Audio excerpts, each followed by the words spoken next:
Hello, everybody, and welcome back to Public Access America. My name is Jason. His name is Jeffrey, and we're just here to talk about the topics of the week. We do have a live stream every Sunday, 9 a.m. Eastern, noon Pacific. I did that backwards, didn't I? Yep. We have a live stream noon Eastern, 9 a.m. Pacific, 11 a.m. Central on YouTube at Public Access America. Otherwise, catch up with our podcast. And thank you for catching up with our podcasts on Spotify and Apple. We also have other shows that are part of the network. And what I love about this, Jeffrey, I was just thinking about this. I recorded with Inspirations Beyond Disabilities on Friday, and that's like hmm a group of like 7 to 20 visually impaired people just talking about things. And then we have Adam as the Beard, which is like men's health and awareness and toxic masculinity discoveries. And I love hmm that. And then we have Kai, who's my new dad, by the way. She offered to be my dad, and I love that. And Unsubscribe, and we have these people, and just during one of the conversations, Kai and Ezric were like, oh, we want to meet Jeffrey. And I was like, I forget that like we're this giant like loose network because nobody tells anybody else what to talk about or how to talk, but it's hmm just these conversations, and I love it. And it made me think about ours because I want to have people on, and they're always like, well, I don't know if we can cover topics like you and Jeffrey.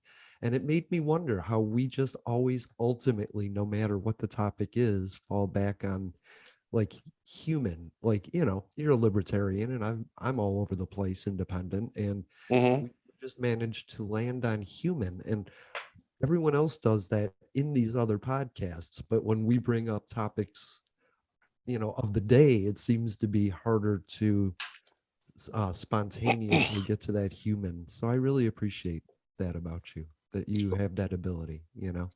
it's always funny because especially because as libertarians we get a ton of shit even amongst other libertarians. We're Yeah, you right. know and it's just one of those things, like everybody has their own unique viewpoint, especially in the libertarian world where every the main focus is it's just like less dependence on the government because, well, we've seen how that's gone, and more dependence on connections with each other, people looking out for people, communities looking out for community.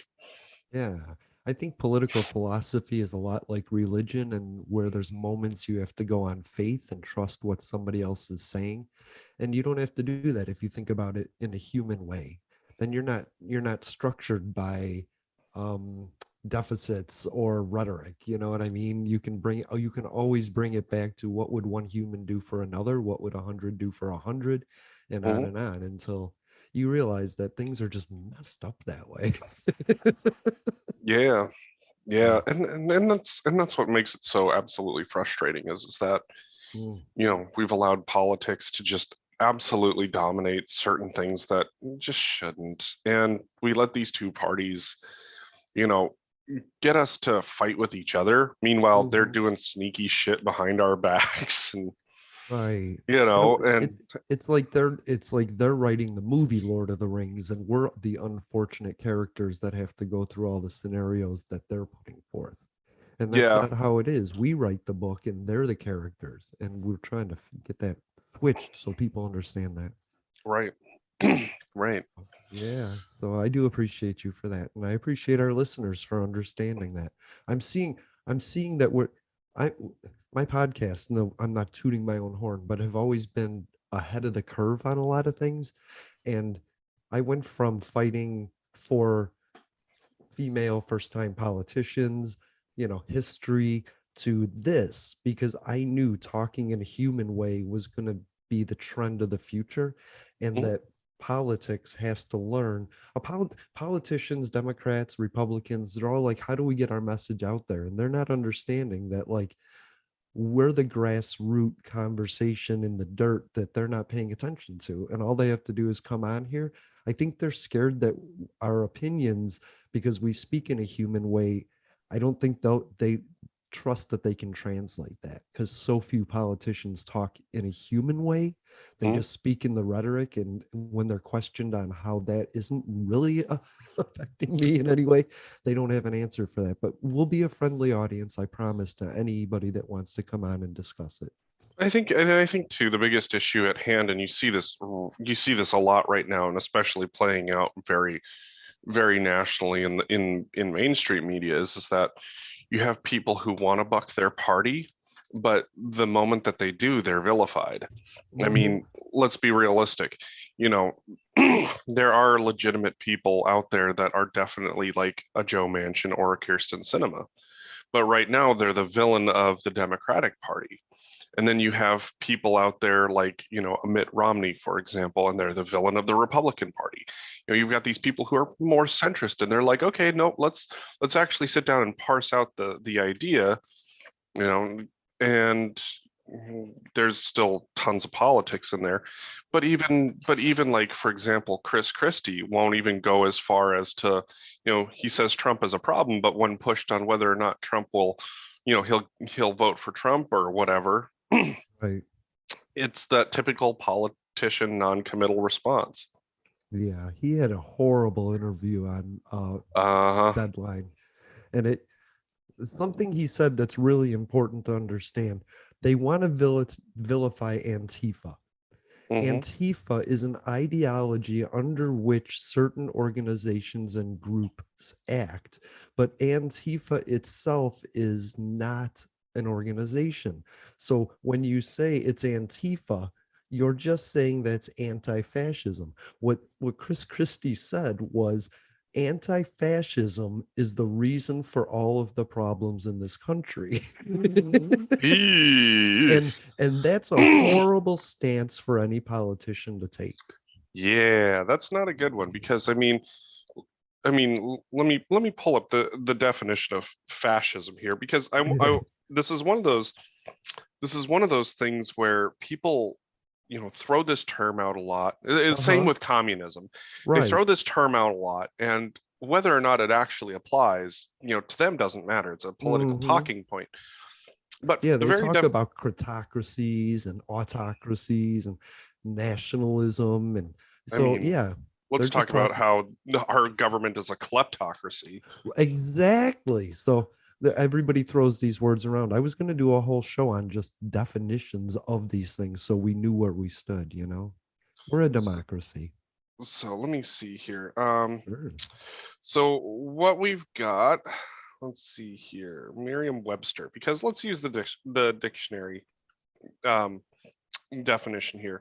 Yeah. So it's a political philosophy, movement, or regime that exalts nation and often race above the individual, and that stands for a centralized autocratic government headed by a dictatorial leader, severe economic and social regimentation, and forcible suppression of opposition. So, like, let's start with that.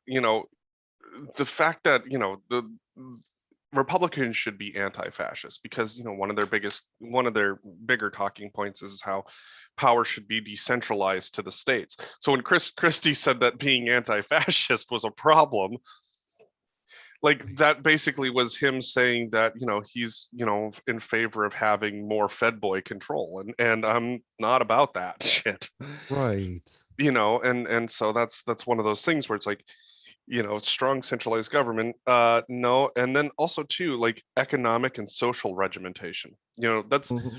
when you look at how communism and fascism play out, you see a lot of the same things in that you have strong social and economic regimentation. Like it's like this is what you get, these are the state, and it's also very, very focused on state controlled industries. And when I say state, I mean like in our context it would be the federal government. Right.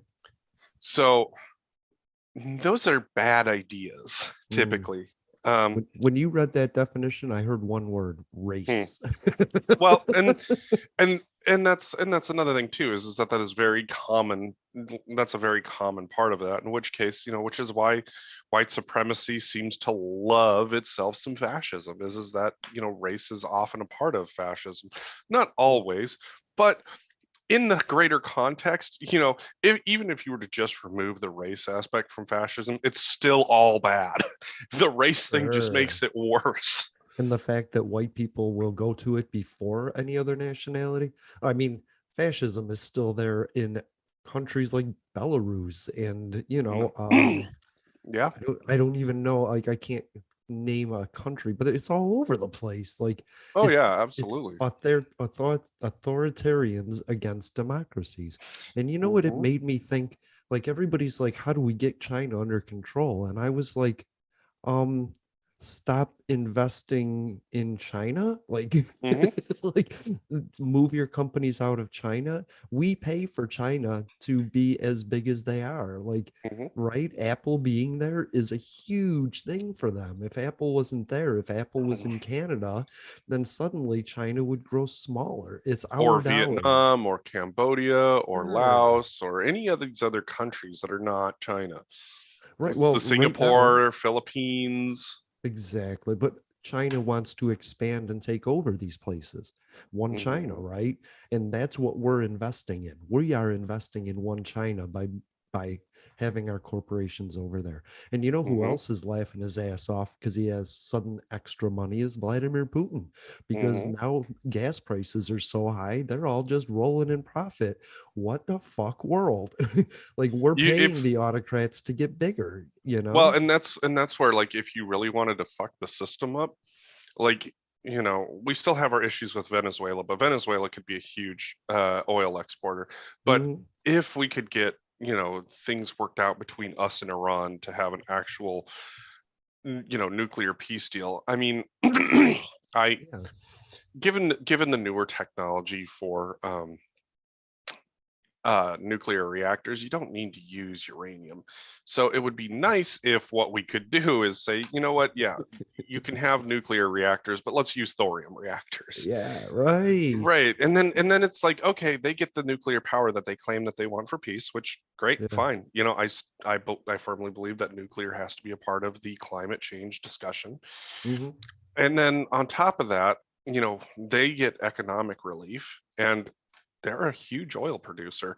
When you look at 2015 and what happened when we got the Iran nuclear deal, Iran was able to start exporting oil again, and gas prices bottomed out to the lowest that they'd ever been. Right. That's my point. We are making Iran rich. Pick We're Venezuela. We're not no, we're making not them making Iran rich. rich. We're making Russia rich by blocking out Iran. We're Yeah. making it easier for the Saudis to have this cartel control. Mm. And the reality is that, yeah, having the discussion that would make oil prices a lot more feasible and cheaper, not the greatest talking point in terms of if you want to spur investment towards green technologies, but in the same sense, you still need a lot of oil in order to make these technologies work. And a lot of countries are still dependent on these fossil fuels because their economies are still just budding. Autocrats are talking with autocrats. There's a new economy being built, between Hmm. North Korea, China, Russia, Belarus, all these places. And there's a new one coming up, and I can't remember, but it's in Latin America now, and it's really driving me crazy Hmm. how close it's coming. I mean, Cuba right now is standing up for North Korea. North Korea right now is standing up for China. It's this weird thing, and we're the ones funding it all, Yeah. honestly. Well, and I mean, like, that, it's no surprise that North Korea is standing up for Cuba and vice versa, because, Of course. whether, what maybe some people might not remember is, I want to say it was like 2014 or 15, I forget which. There was a ship that got caught. It was taking North Korean jets to Cuba to get serviced, Ah, I remember the and ship. I and can't. that's I illegal. couldn't remember what was on there. Yeah, it It's is. it's because of American restrictions. Right. Now, granted, jets are so fucking old that I'm surprised that they even made it onto the goddamn ship. At this point, it's more Yeah. like restoring a classic car than it is keeping a functional military. Right. It's just keeping a channel open for them, as small and insignificant as it Right, seems. You know what I mean? right. So I think the best way is to just, well, we'll talk about that a little later, because there was a real bright spot in the week for me personally that I don't think other people saw. But there is some quickies I want to get through just so that we can say we touched on them. Although I call these, stories to quickie, but that's only because the news is really talking about them enough, and I don't really see us needing to have an opinion that diverts from them. So, I thought maybe you were calling them quickies because they're kind of fucked.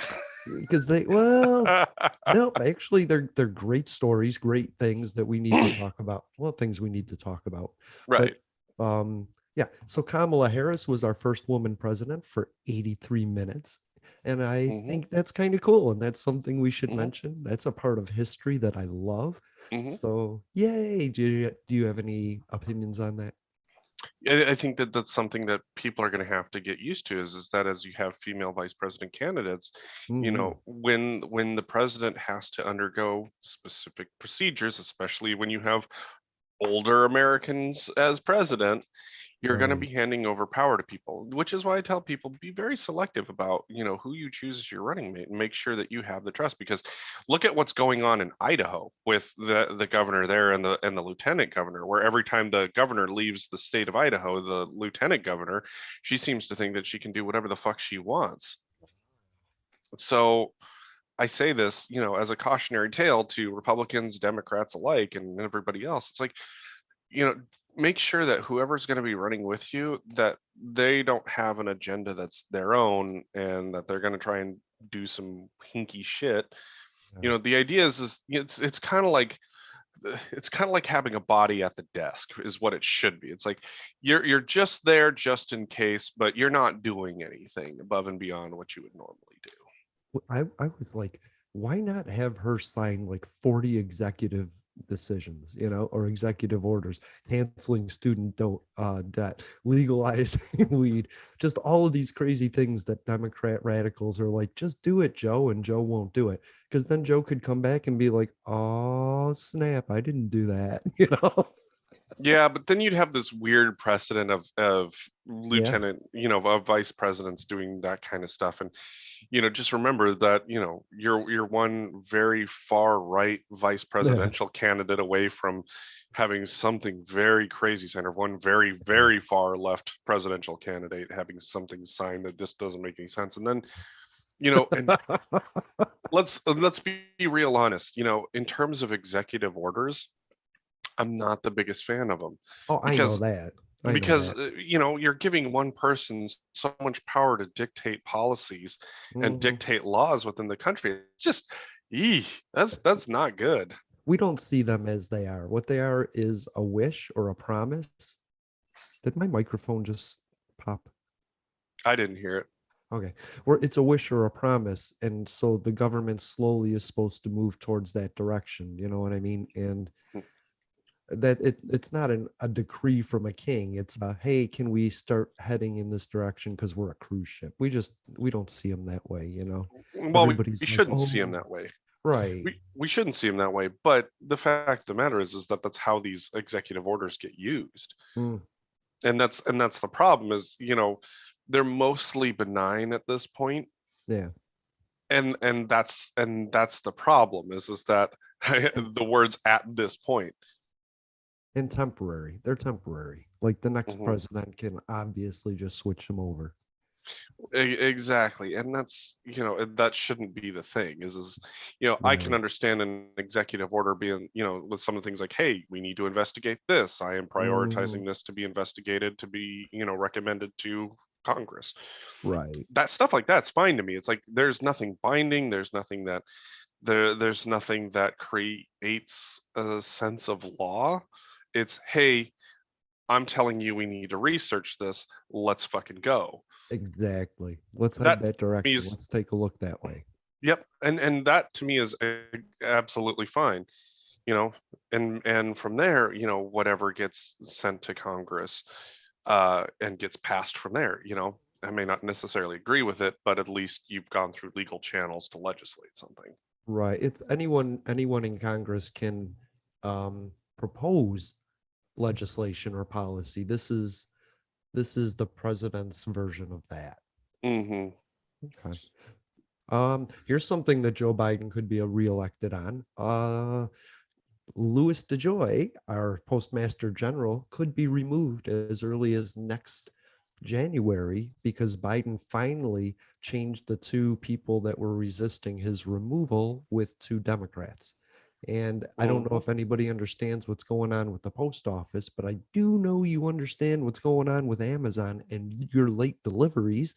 And that's Louis DeJoy, who's put a extra fees on the Christmas deliveries and then just instituted more fees for your Christmas deliveries. So And this, slowed them down, and has intentionally slowed yes, them down. yes, the post office's efficiency is down to 38%. Hmm. And he also invests in companies that do business with the post office. So, and he's under federal investigation for insisting his employees donate to parties, and then he reimbursed them through bonuses. So he's a creepy little dude, and he's the head of our post office, and soon he will be gone. So, and here's the thing, like, we have a really big problem with the post office, and the thing is that the problem isn't the post office. At least before DeJoy, anyways. Right. I can't. The problem is that is with Congress and the fact Yes. that they're not listening to the post office saying, "Hey, we need to make these changes," and they all just go, "Yeah, no, that's not happening." Right. And they're not funding the post office. There's a bill to fund the post office, but it has to be Hmm. renewed, and Republicans, I believe, have refused to renew it. Hmm. So, And so then when it comes, so Republicans refuse to renew it. So then when the post office is like, okay, well, plan B is that here's what pricing needs to look like in order for us to be successful, the Democrats go, nope, you're not raising prices. And it's like, I don't know what to tell you. It's like I don't have any options here. I got to do one or the other. exactly. And It's like it's a political thing. it's like or they have to cut service in order to make ends meet, and that's Mhm. what ends up happening is they just end up cutting service. Right. And So to get to yeah. just to stay on that point a minute, that all happens in the political hemisphere because lobbyists are donating one way or another for one thing to happen. Certain Mhm. people want to see the elimination of the post office so that they can corner the market, UPS, FedEx, Amazon, that kind of thing. Yeah. And then Democrats have their own beliefs about the US Postal Service, which is going to go to all electric vehicles. So, Which, I mean, considering a lot of their vehicles were built in the fucking 70s, yeah, yeah, I yeah. mean, those things only get like 10 miles to the gallon. I mean, that's not Yeah. good. I mean, so Republicans work their asses off to have things for their states included in this infrastructure and build back better. I just think it's funny that they did that. They were like, please fund my area too. Please, please. And then when the vote came, they were like, no, we don't want to pass it, knowing it was going to pass and that they were going to get all their stuff. You know what I mean? And It's so weird that's to me.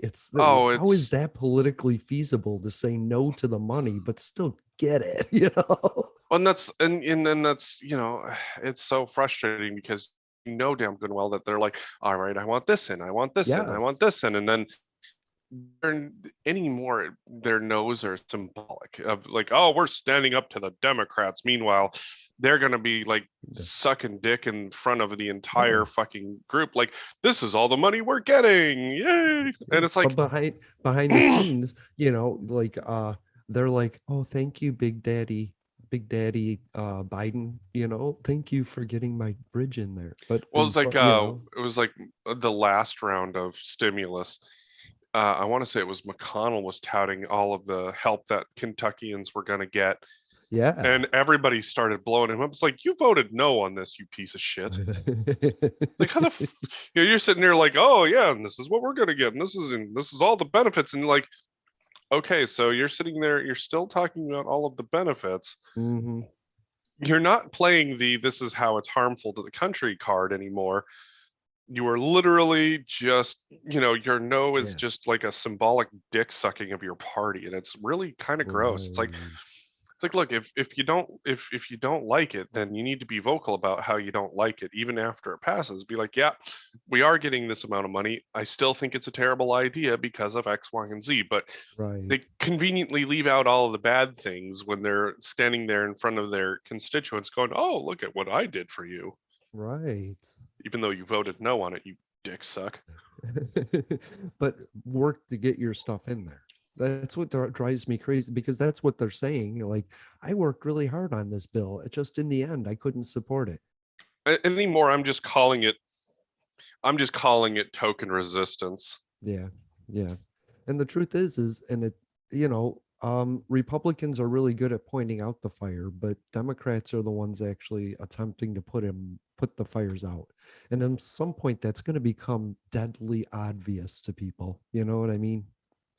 Yeah. Yeah. All right. So, Lauren Boebert of Colorado apparently is off of her meds and spitting conspiracy theories on the floor about Ilhan Omar. And bitch, don't fuck with Ilhan Omar. You know what I mean? You Like, say you say Lauren Boebert's off her meds, and I go, still? still, well, they don't always highlight it. And what I brought that up for was, I saw a conversation with a guy from Channel 9 News, and what he actually addressed it. And the issue was, do we address these people, spitting out conspiracy theories to explain why they're lies, but we promote them in the meantime? And how do we get around that? And his suggestion was actually to start promoting instead Republicans that are doing good things, because there are Republicans that are doing good things or Hmm. doing the work of, and we should be highlighting them. We should be Hmm. leading people towards an ideal of what a candidate should be, instead of promoting what Lauren Boebert said about Ilhan Omar sleeping with her. I don't even know. I'm not going to get into it. It was disgusting. Yeah, And that's a whole mess that yeah, in the grand scheme of things, it's not important. And what it comes down to is that the the only way that you tackle conspiracy theories is with information. And you can sit there and you can try and, demonize people like, Lauren Boebert and MGT, and just, you know, that's what they want. It's kind of like it's these yeah, weird cries for attention, and that's exactly what they want. They yes, want to be the oppressed. They want to be, the the victim. person that's being nailed to the cross for their concerns. And if you deny that to them, they just sound like a raving lunatic.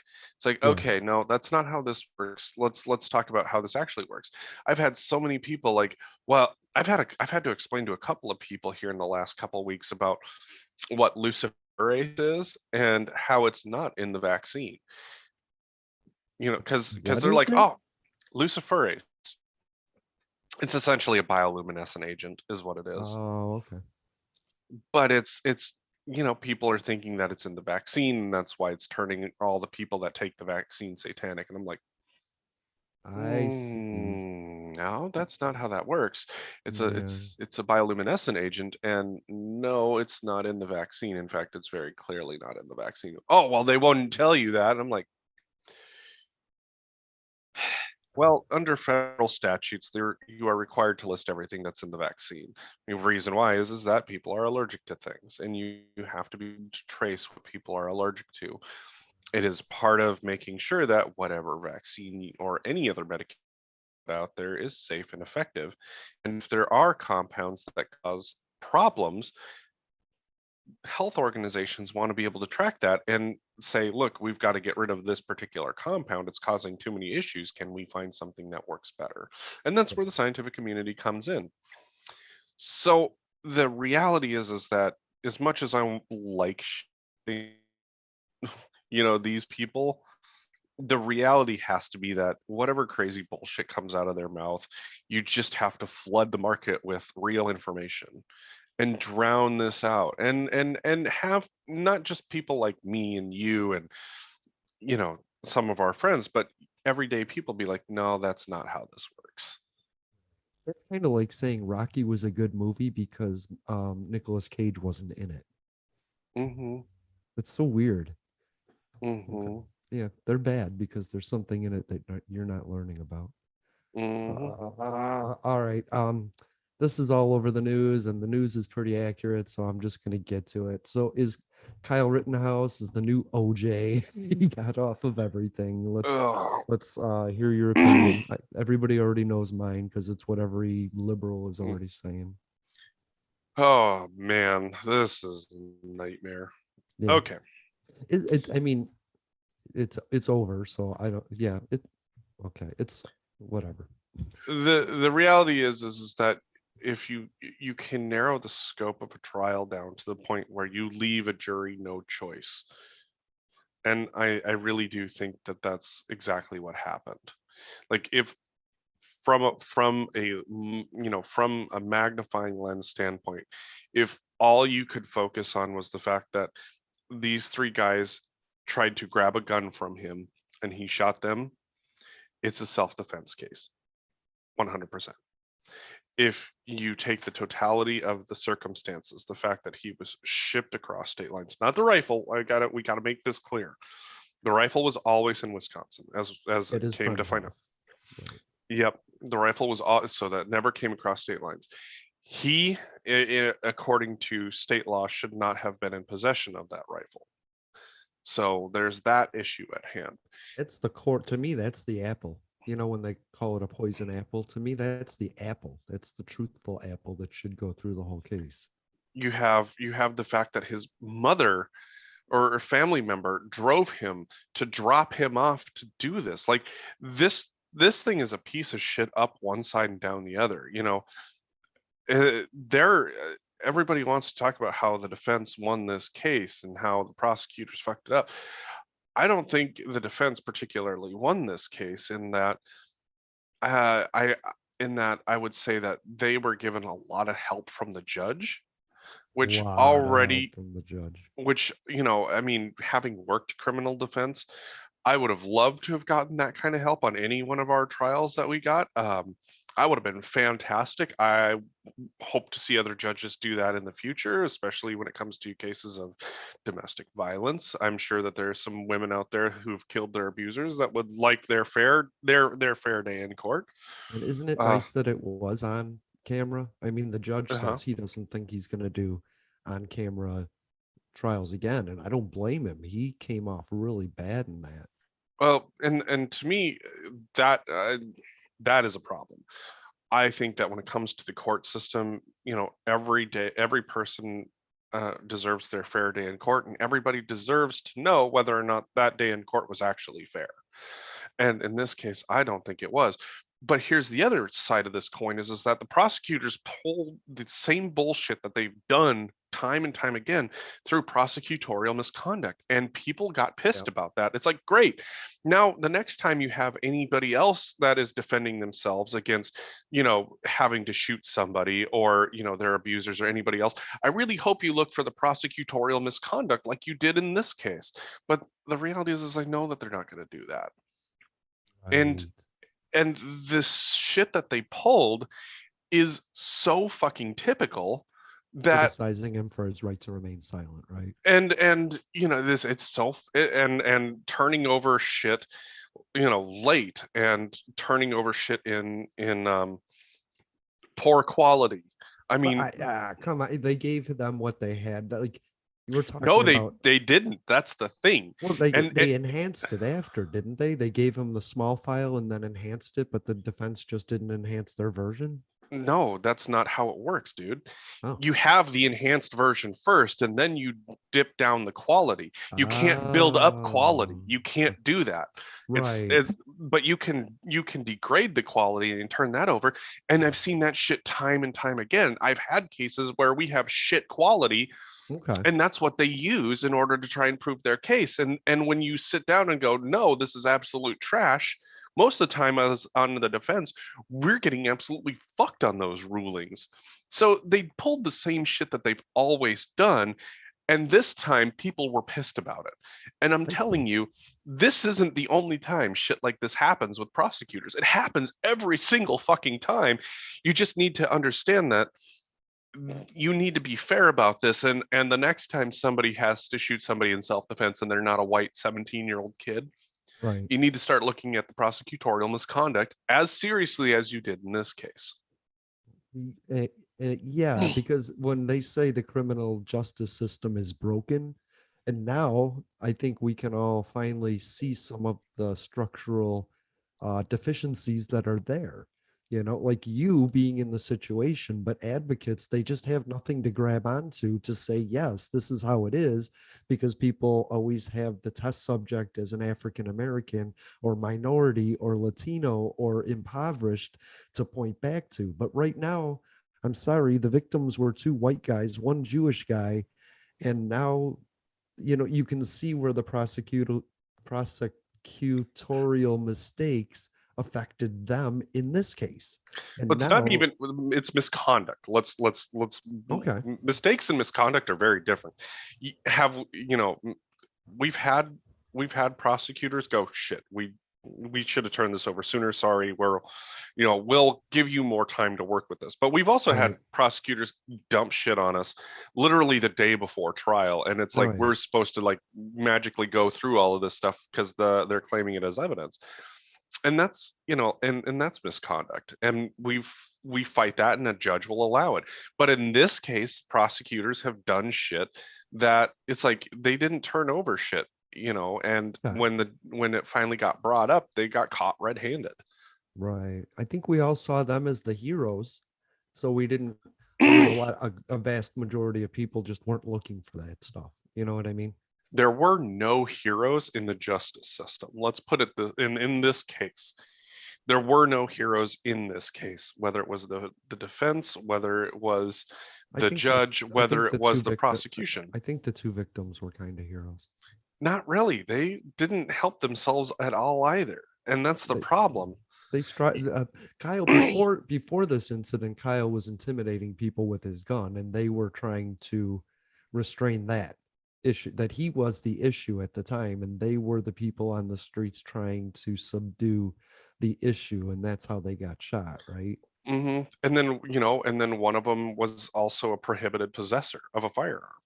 Mm, So so was it's, Kyle. I know there's a difference between a prohibited possessor and somebody. Oh, he was criminally already Mhm, told not to hold. Okay. exactly.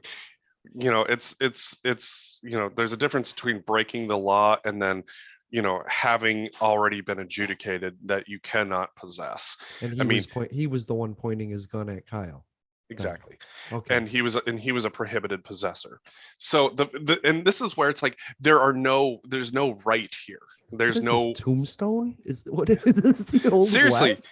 One No, guy this that shouldn't have a gun shoots another guy that wasn't supposed to have a gun. that was, yeah, exactly. And that's what it boils down to, is everybody's going, oh, it was a great day for Kyle, or oh no, it was a terrible this was dog shit entirely.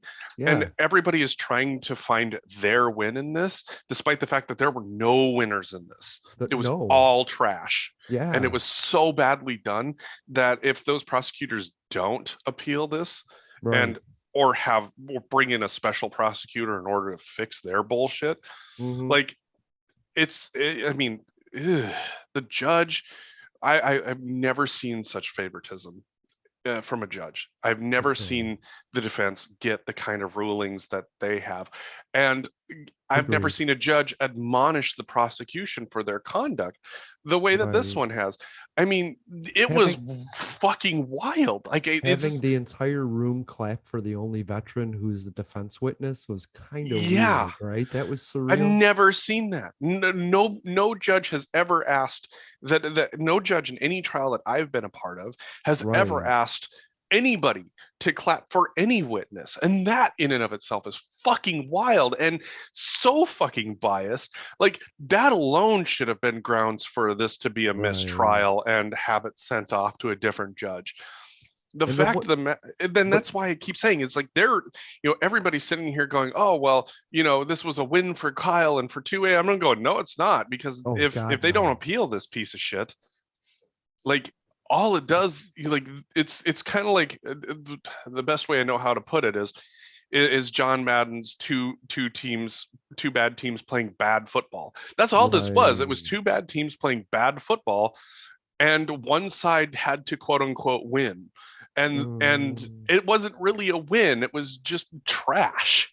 Look at Kyle. Look at how young he is, and realize that he has the rest of his life is all downhill. He's going to be on medications. He's going to have PTSD. He says he has nightmares about that, and I have no doubt about that.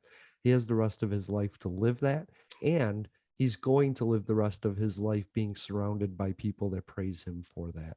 And And people that that fucking hate him. Like, exactly. So his life is a prison. I think to mhm. myself, all of the money spent in the destruction and the trial should have always that man, we could have just stood silently and given that money to Jacob Blake. But my question was, in the end, did the judge, because this is a rumor, I'm not sure if I heard it, did the judge eliminate options as like manslaughter and second degree and say that you have to either acquit him or like capital murder? Is that what it was? No, no, capital murder would have put him on path for the death sentence, and Right.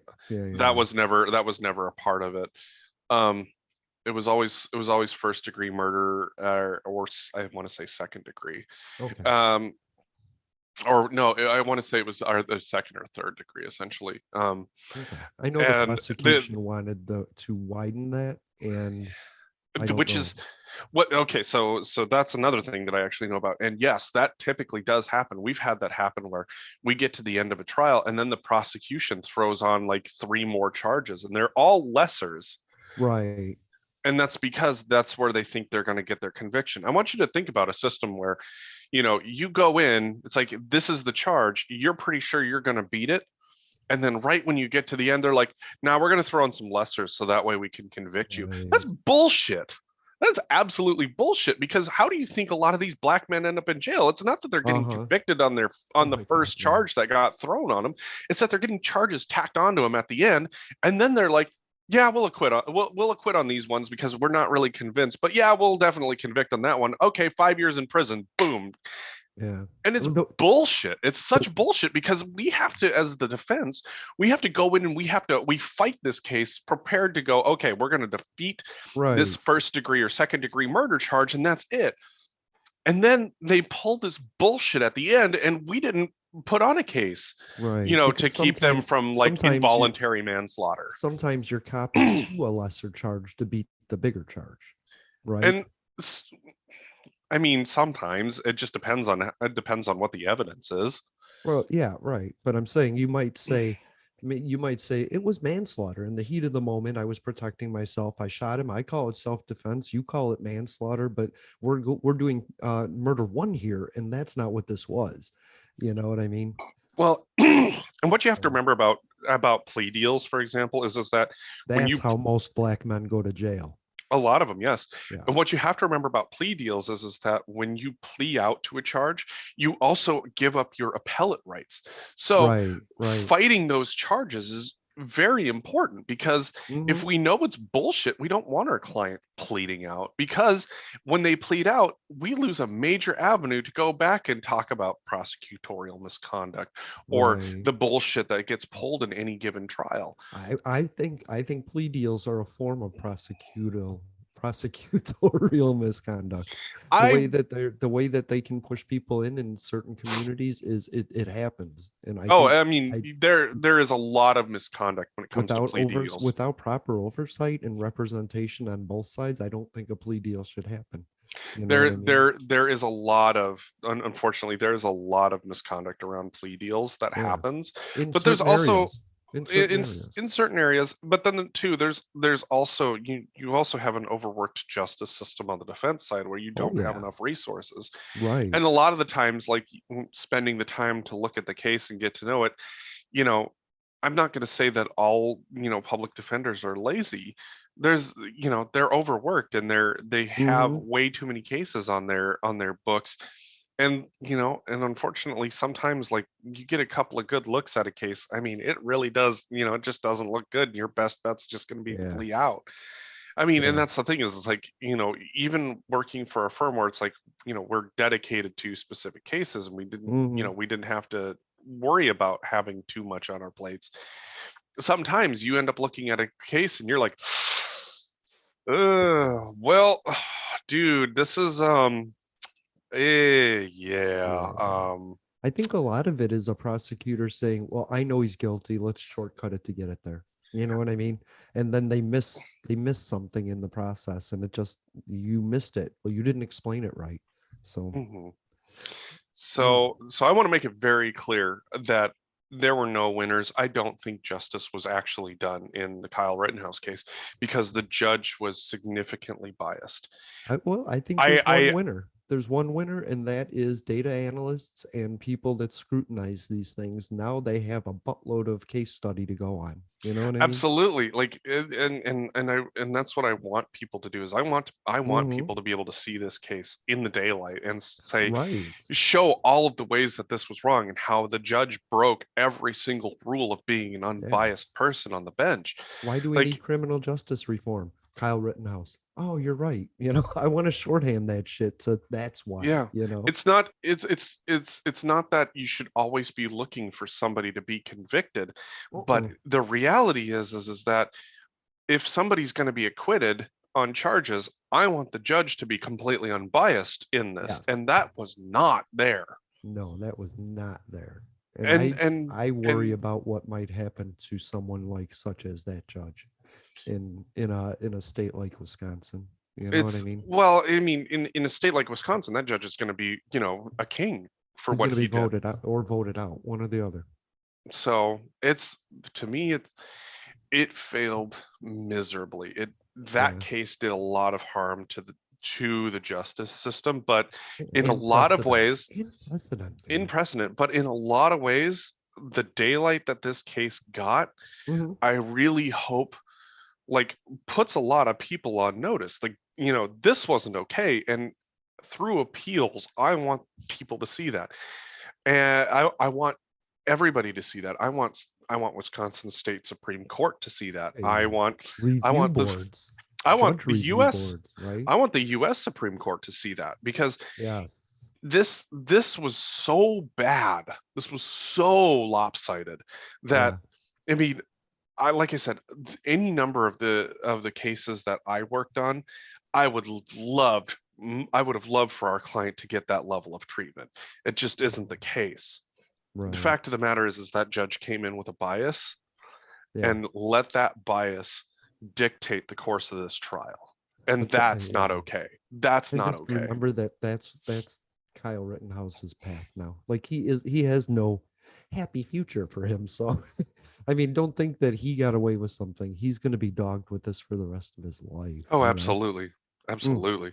So I do want to touch on Ahmaud Arbery, the trial, because Hmm. I Woo! watched some of Oh, the there's some spicy shit in that one too. yeah. So what I saw was people being racist or people being really racist. Which I, part are you talking about, the part where you have the one defense attorney saying we don't need any more black pastors sitting in the kinda, court? kinda. And I Woo! wanna say I am not a fan of Al Sharpton until that moment.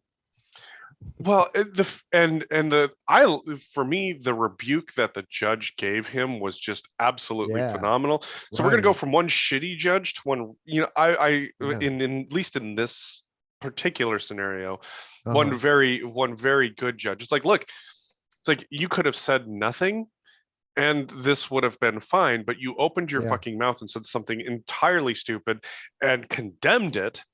And right. it's like, you're getting this attention now because of the way you acted. You acted like a racist piece of shit. You get to sleep in that fucking bed. And you know what? The Mhm. fact that a bunch of black pastors showed up outside Ahmaud Arbery's trial after Uh-huh. that 100 defense of them. attorney, 100 of Yeah. them, after that defense attorney said something, you know what? Fuck yeah. Yeah, fuck yeah. But can we take a moment just to understand the fact that Al Sharpton sitting in a courtroom stoically staring directly at you is intimidating. You know what I mean? Like, Mm, and especially for a podunk defense attorney in Georgia to go, oh, this is national now. Like, wow, you know, like I can he, oh, I said it before. His reaction was wrong. His initial reaction was wrong. I think we said that a couple weeks ago about that. Like, no, you shouldn't have reacted that way. You shouldn't have said anything at all. Sometimes you're right. A shitty situation will only be made worse by addressing it because then people know you know, you know. Right.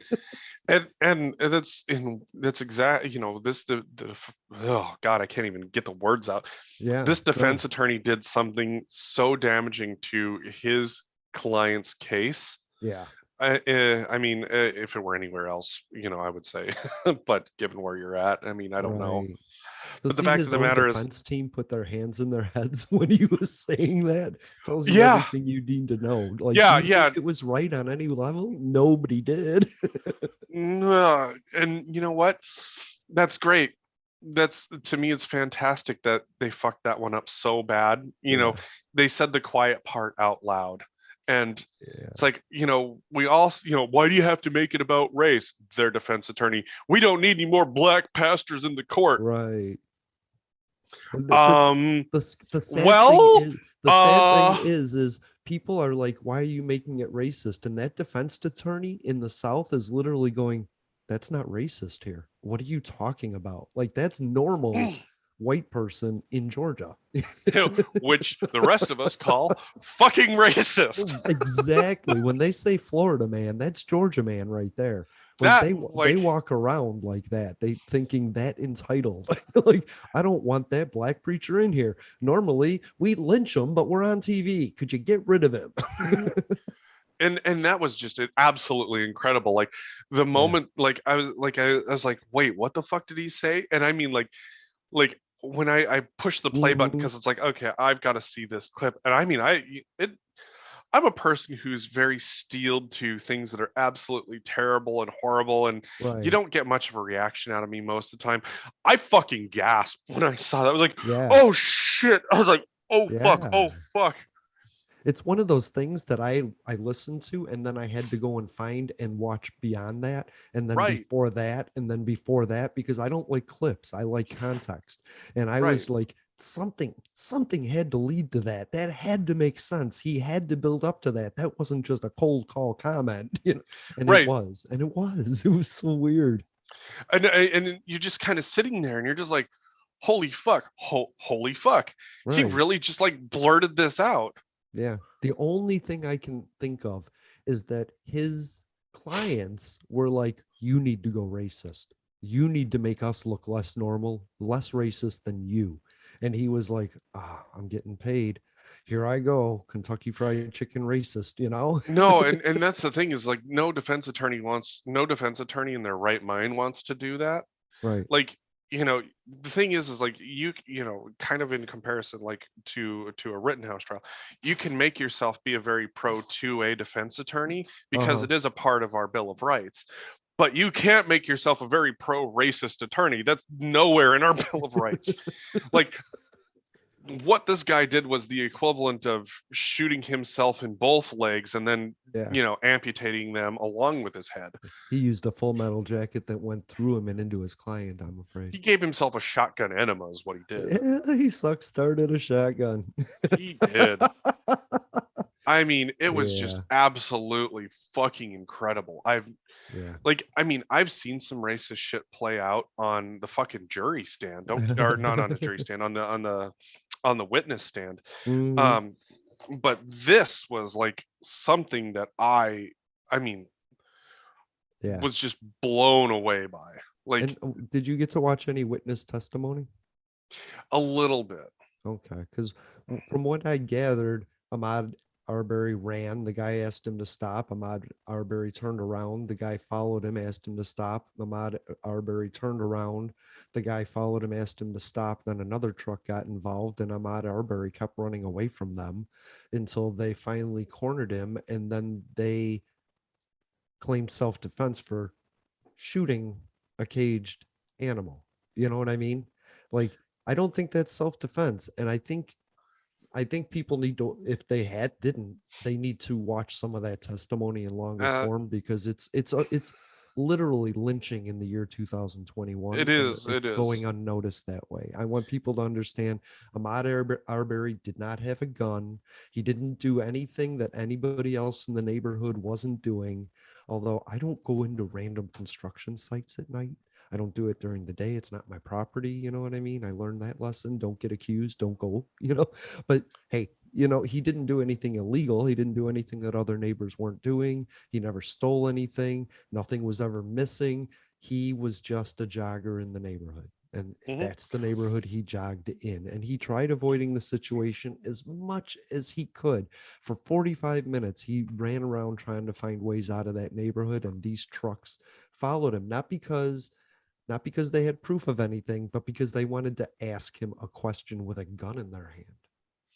And that's one of those things that, you know, as any firearm owner should know, it's that the only time you should have a gun in your hand is when you are dead certain that it is your life or theirs. Yeah, Anything beyond that is you're going to jail and you're losing the right to own a firearm. It needs to be yeah, clear.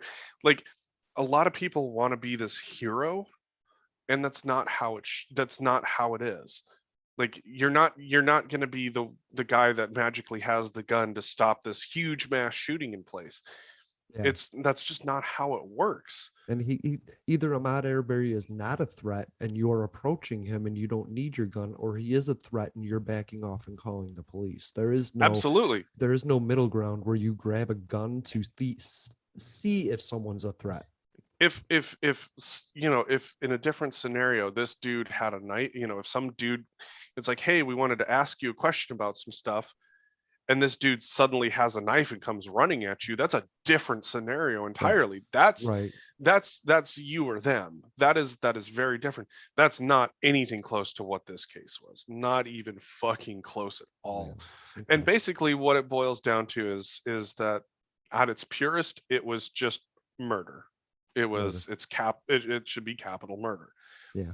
And at its worst it's more racist bullshit. Yeah. Okay. So Oh, I like that. yeah. Like, I want to say this, and I'm going to make this very clear for all the gun owners out there that happen to listen to this. Yeah, this is the wrap Keep up your for the hand off first your hour. fucking gun. Keep your hand off your fucking gun. Like, seriously, most of the time that you morons are pulling your gun out, you're not even close to the threshold that you need to be at in order to pull your gun. This is where you have people sitting there going, "Oh, well, what if you just shoot him in the leg?" Okay, well, if you just shoot him in the leg, that means you weren't actually afraid for your life, and you're Right. going to jail, and you're losing the right to own a gun. And there's a huge artery in the leg. You could literally cause them to die just from shooting what is the femoral artery. Femoral artery. Yep. So You'll geez, have and someone bleed out within minutes. you could shoot their kneecap cap off with a full metal or a hollow point. They could Yep. be you could You could you could don't do amputate it. somebody with the right round, it. basically at the kneecap. The basic question is, we need to arm ourselves because Democrats are waging a war against us and we need to kill them because they don't have guns yet. It's an oxymoron that doesn't work. Democrats aren't loaded for bear and looking to take out conservatives yet. But I would argue with cases like Kyle Rittenhouse's, with cases like Ahmaud Arbery's, it's making the case for Democrats to become gun owners, because what Yeah, it's starting to show is that people are going to play fast and loose with their weapons. but And these and if you know that there's a 50% of the population out there that's going to play fast and loose with their weapons, what choice are you going to have? and I just want to say that's not a choice. Two people with a gun isn't going to make two healthy people in the end. It just isn't. No, And I'm I not think saying a that it's a good. lot of no, I'm it's not saying it's good either way. yeah, right. That's what I'm saying. If you play the scenarios out in your head, and it's always better to flee the situation and call law enforcement so they get shot and not you, because you have things to do the next day, Yeah, I got a spouse, I got kids, I got this Yeah. crazy fucking dog behind me that I'd really like to come home to. Yeah, right. And that's, the fact of the matter is that I am willing to just be like, you know what, I'm getting the fuck out of here. It's Yeah. like, this So isn't worth it to me. look at these three racists that killed a black guy. It's every white guy's dream, right? But these guys haven't been able to go on with their lives, and Ahmaud Arbery can't ever, like the inconvenience Mhm. these guys are facing is nothing compared. But what I'm saying, if you think there's going to be joy and parties in the afterlife and Allah's going to give you 48 virgins because you killed a black man, your life is over. Like the one you knew is over. And think about that before you do it, you know? Mhm. Yeah, killing somebody should never be Mm-mm. anywhere close to the first resort on your list. Okay. And if it, you really do want it to be the last resort. And Yeah. that's where, even as a firearm owner, even if you have a gun on you, Hmm. walking away is the better fucking option. It Right. always is. And It that's why these always guys, is. that threaten people with intimidation are small people, because we could all do that, but we all find more advanced ways to deal with the situation than intimidation, anger, and violence. That's why you're petty little people, because you resort to a gun for everything. You know what I Yep. mean? And that's the So, thing is, like, I've been in my fair share of fist fights and everything. mhm, And if someone's going to size me up for a fist fight, I'm walking away. It's not worth it to me. It never right, is. There are no winners in this case. right, You're not going to win in mm-mm, in the ways that you think you are. There in the court of public opinion, you're going to be vilified. right, Just you know what? Great. Somebody's going to call you a bunch of names while you're walking off. Fantastic. yeah, Let themselves feel like they're the great big men that they think they are. right. Because the Fuck world that. sees the guy that's walking away as the bigger man. The person that was walking away has deemed that whatever bullshit was happening over there not worth their time and effort. Right. They're above that. They're bigger than that. And I love that. That's the bigger man. The Hmm. man that sees options, the man that doesn't limit himself isn't a man at all. Thanks for being here. I love you. Check out Public Access America next Thursday for the following show. Uh, Welcome back to Public Access America. Check out our live stream on YouTube. I didn't get to say it, but congratulations to John Deere. How about that? Yeah, They're up to they they got got their what they wanted. they got their stuff all sorted out. Yeah, I love that. That's what unions do. Are you a big union guy? Um, I see the benefits in some unions and some not. I've kind of been one of those. I've been one of those people where I've seen firsthand where unions have benefited people, Me and too. especially in terms of safety and health of their employees. But I've also been firsthand to see how there are certain unions out there that are just they don't pull their fucking weight and they're Yeah, literally just a cash grab. And the people that are under them are just unhappy in general, and right. they can't get their union leadership to actually do anything useful for It is a micro them. government, isn't it? It could be Yeah, good. It could be bad. and that's the tough part is like, Mhm. genuinely I do support the ability for workers to band together, especially to demand safety changes. Yes. Like having worked in some dangerous industries like the oil and Hmm. gas industry, like safety should always be a priority no matter what. And when your employees are telling you that there's something going on that's unsafe, you need to be pro employee and you need to figure out what you got to do in order to make something as safe as possible. There's a lot of things my father and I don't agree on, but my father has been one of those people when it comes to working in the oil field. Like he is shut down job sites over safety issues Right. Good. because it's important. People want, nobody should want to finish the job at the cost of somebody being maimed or killed. Right. Somebody's losing an arm, so we get one more barrel out. Doesn't make Right. sense. No, and so there's a lot of cases out there where I've seen unions do some great work. So I really think it just depends on the union and Okay. the union leadership. I like that. Okay. I love unions, so I'm a big fan of them. Oh, Jeffrey. What I you got a got? I got a good wow. It's a terrible, terrible, terrible story, but we don't expose China enough. And Hmm. a tennis star in China that I really apologize to everybody. I don't know how to say her name. She went missing because she alleged um a high-ranking official or former official abused her sexually. Hmm. And oh man, it's so gross. That the Olympics, they're calling them out. They might want to boycott Beijing, Hmm. unless an investigation is started. I want to say that I don't support. I wasn't supporting the Olympics in Beijing to begin with. I think we should boycott them for their treatment of Uyghurs and just their general treatment of their own people. So did you hear about this? Did you have any thoughts on it? Should I shorthand some more to you? No, no, I've read up on this one, and this is Mhm. really fucked up. But unfortunately, I wish that this wasn't the case. It's this is one of those ones where we're shitting on China for this because it's China, but any other woman who's ever accused a politician of sexual misconduct gets the same level of treatment, Mhm. silenced and poo-pooed. It's just that in this case, she's disappeared. But in cases like here, you know They get a you just get you documentary. you just get this entire level of, oh well, what was she doing? Well, did she deserve it? And it's like, Yeah. the fuck is this bullshit? You know, oh, I was It's gonna, it's a greater yeah, problem that exists across the world, and yes. it's convenient for people here to shit on China over this. But they're going to be the same. There's a lot of them that are going to be the same people who won't demand this level of openness with stuff that happens here.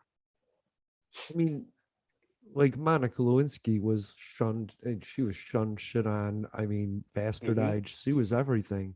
And now, like 15 years later, she has a documentary out, a book out. She's on all the talk shows. People love her now. Hmm. And that's never going to happen for this tennis star. And I think No. that's the big difference here. This tennis star is never going to come back. And what it made me think, I had a note and I erased it because I was like, is this the future that Trump supporters want? The authoritarian government where a politician can just see you on the street, pick you up, rape you, dump you out, and then have somebody come and just disappear you. Is that what? Because that's what we're headed for if we vote for an authoritarian. You know what I mean? And Hmm. so I wanted this covered because this is our future. This is 20 years from now if Trump wins. Right. So I want people to get used to this. I mean, and for the record, not every politician is straight. There's a lot of politicians that like men too. And Hmm. so you have to realize this. You could get raped and dumped. Hmm. White guys that support them that get close to these people. So, I was going to say, there's been far more Republicans that have been caught sucking dicks in airport bathrooms than there have been Democrats. exactly. And so that should be a concern for every white And man that wants to get close to this well, and here's Trump the thing: is party. like, I don't care if somebody wants to suck a dick. I question the need for it to be in an airport bathroom. That's what the fuck. Yeah. Airport bathrooms are gross. Risky behavior. I'm not But judging but them for but that. but but the thing is that it's Own this it. it's this weird predatory system that has allowed this silencing to continue. And Yeah. the fact Yeah. of the matter is that, like I said, it's easy for us to shit on China, over this because it's China. I want to we shit on do China for we this. do almost the exact same thing here. It's Yeah. just that you don't get disappeared. You Right. might get Epstein, but You might get disappeared, but in China the odds are greater. And yeah. I wanted to address this because I don't think a lot of people are talking about China, and I think they get silenced when they do, and we don't have that issue. So if somebody's going to bring it up, I think that's gross. I think we should all boycott the Beijing Olympics, and now here's another reason for it. Well, that's in the same vein, in the same news cycle. I don't know if this is on your list, but there's a 20-year-old that just got convicted of raping a couple of minors. And the judge is a quote unquote Democratic judge who's not afraid to admit that he prayed about this case and sentenced the guy to 0 days in jail. Oh, I'm like, fuck you. This is going that's back to relit that. Oh why the God, justice system is fucking broken. because you're using a Fuck fallacy you. to justify your I prayed conviction. and he shouldn't get any jail. Fuck you. I'm just gonna fuck you. Just that. Just fuck you. That is bullshit. It That's is such bullshit. bullshit. I'm fucking over that crap. It's these are people are violent offenders. These are the very people that you sit there and say violent, it's only violent offenders that should be in jail, and then you actually get a violent offender in front of you and you say that shit. Fucking makes me so mad. Okay. I want to talk more about that. That's disgusting.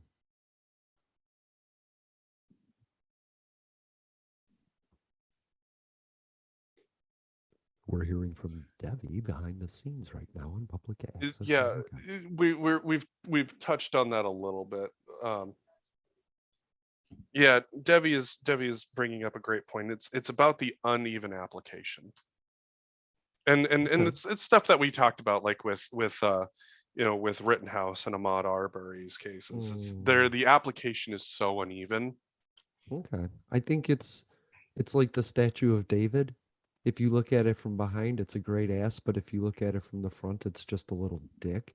And I think it's all on the perspective. If you're a white guy, the criminal justice system looks just fine, but if you're a vulnerable woman, it's fucked. If you're a black person, it's fucked. If you're a Latino, it's fucked. If you're LGBT, it's fucked, you know?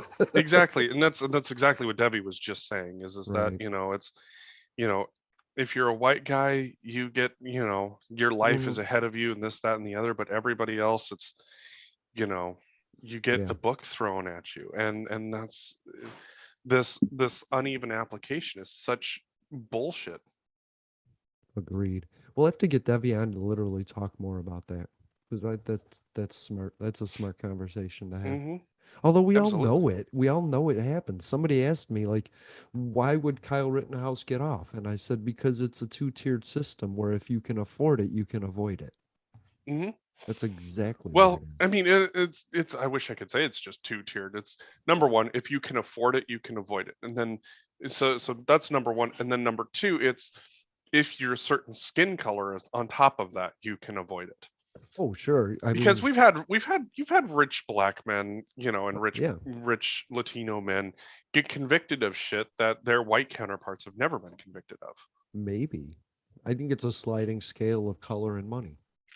Well, money for sure, because money affords you the best defense possible. And when you have a defense team that is entirely dedicated to your case, Mm. you get all the sets of eyes that you could ever imagine to work all the different scenarios that you would want to have in a case. And you can also pay the political campaigns of that judge or the people that support that judge or have influence on that judge to influence that judge. You Mm, know, I mean, I kind of think I think that judge is who the judge is in Kyle Rittenhouse, but I also think there's a lot of dark money flowing in and around that case. You know, there's it would there's it would be yeah. ridiculous for me to believe that a judge that has a campaign and is elected wasn't influenced somehow by some campaign donations that will be found later. You know, Right. I have so problems with both ways of how judges are appointed. How you have um how you have judges who get voted in by the public, for mhm, example, and how you have judges that are also just political appointees. right, Like this it's one of those things where it's like I don't trust either way, because that yeah, a judge that gets appointed by a political system holds a certain set of beliefs that they're always going to adjudicate on, and whether that's liberal or conservative, it doesn't right. matter. But then when you have judges that run and get elected, that there's donations involved. It's It's a yeah, it shitty just system. if your choices where it's like, here's all the judges, they're not allowed to campaign, Yeah. they don't get donations, and you get to Mm, vote on them, I would be fine with that. okay. Like you remove the money aspect and the Yeah. campaigning aspect of it. It's Right. like, here's my experience, you can't do anything. I would probably be fine with that, just because There's the idea of putting money in a coffer and then distributing that for campaigns. So publicly funded I don't think campaign. judges should campaign though. Like that's Well, the no, thing they is that yeah, I is agree. that I know that every person's going to have their core set of beliefs, whether they're liberal in how they apply the laws or conservative. I mean, and that's It doesn't something have that to you be just have first to and reconcile. foremost though. Like It's just, political perspective isn't first and foremost on 95% of people's plates. Yep. and that's a reality is that it's not. Right. But it's still there, and you have to admit it. It's Yeah. it's it's it's one of those things that you just have to admit in the process. Yeah. And then after that, how do you make sure that the process is fair and balanced? Like, don't get me wrong, you can have, people can go out and campaign for who they think is going to be the best judge. It just can't be to me, it just shouldn't be at the head of a campaign by a judge. Like, I Right. just don't think money should be flowing. Like, if people want to volunteer their time to say, hey, I like this particular judge, she would be our first judge of color, Hmm. she's, like, we like They here. just shouldn't get paid by the campaign to do that, and they shouldn't be Exactly. paying the campaign for the campaign to saying it. Exactly. And there shouldn't be any campaign donations going towards any group that's going to go out and do this. It's like, this is one of Right. those ones where judges in a very, I mean, personally, I'd like to see this with all, political cases, Hmm. but judges specifically is one where it's like, you want the system to be fair and unbiased. Yes. And if the people are going to vote on a judge, then you have to remove the money as well, because Yeah, I agree. people who donate expect something. They expect Hmm. something back. And that's why they're donating. I also Exactly. think, not to get too far on a tangent, but another suggestion is the Freedom to Vote Act, which in it contains transparency, an audit at the end and beginning of the campaign cycle, so that you see where the money came from and when. Hmm. And I like Yep. that. And it also removes foreign money and Hmm. all of that stuff. So I like transparency. I like the I idea pr- of I like transparency. transparency. I like transparency when you're going to have all of these things involved. Hmm. Absolutely. But if you want to make it easier, none of it should be involved. Right. I agree. I agree. So, Here's ooh, the bright spot in my day, Jeffrey. Let's see. Oh, we're still on Chinese girl. I feel bad about that. She looks so nice. So, oh, okay. So Biden had a had a get together with the Canadian president and the Mexican president. And I know people just see that as just some little bullshit thing. To me, it's the Justice League of our future. And so it was a bright spot to me. Somebody actually recognized that Canada, Mexico, and the United States combined have a bigger economy than China.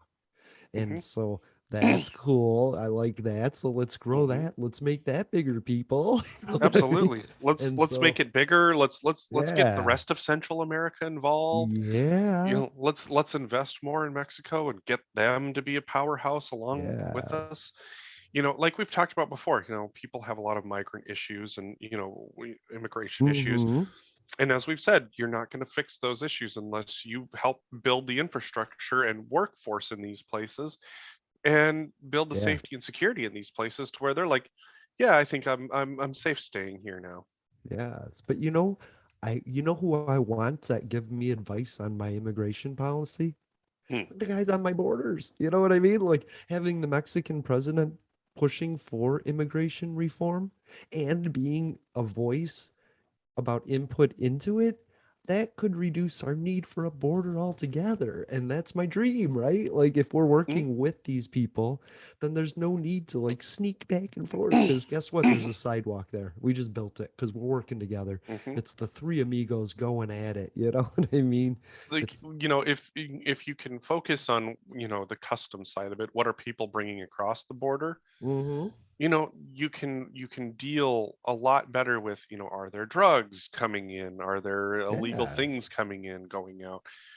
Instead of, oh, hey, we got people that are going to come in and work, and that's.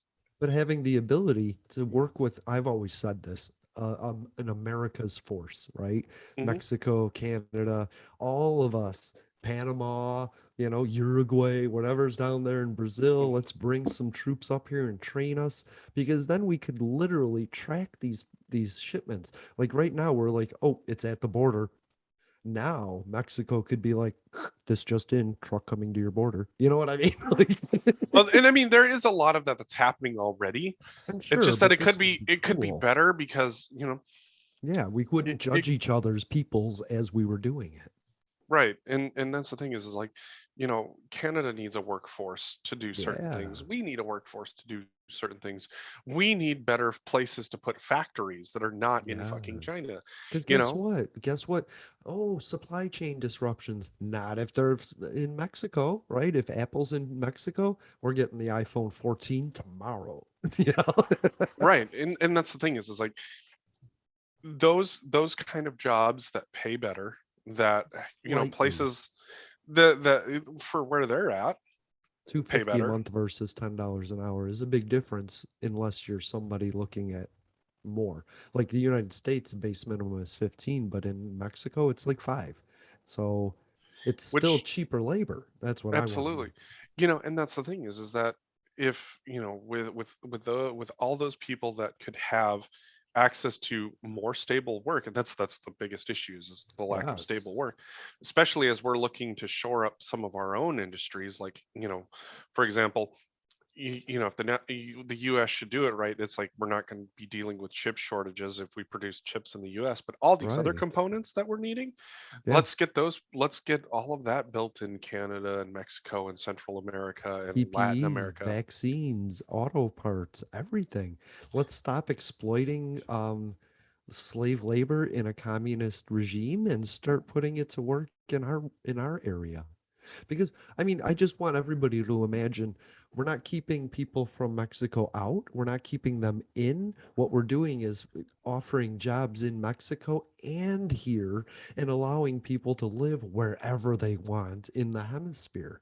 Mhm. Right. And so there is no more problem with immigration. They're going where the jobs are. You're going to see white people immigrating to Mexico. You're going to see Mexicans coming here.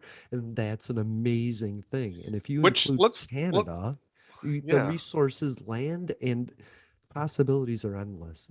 I let's want I mean people let's talk fascinated about with that, this. because this is one of those things where it's always been like, oh, we don't want them Mexicans coming here. But how many people have you heard say that when they retire they're just going to go live in Mexico? Every Mexican I know. Well, but what about white people? They're building white people communities in Mexico because the health people that need to be watched have nursing. Hmm. It's cheaper. You know what I mean? Well, it's cheaper, and that's why people want to go live in Mexico or Temperatures are Costa Rica better. or whatever. I mean, Yeah. personally, I wouldn't mind living in a place where I can go surfing and all that other fun stuff. Just Mm-hmm. spend my mornings out on the fucking water. Right? I miss the water. Me too.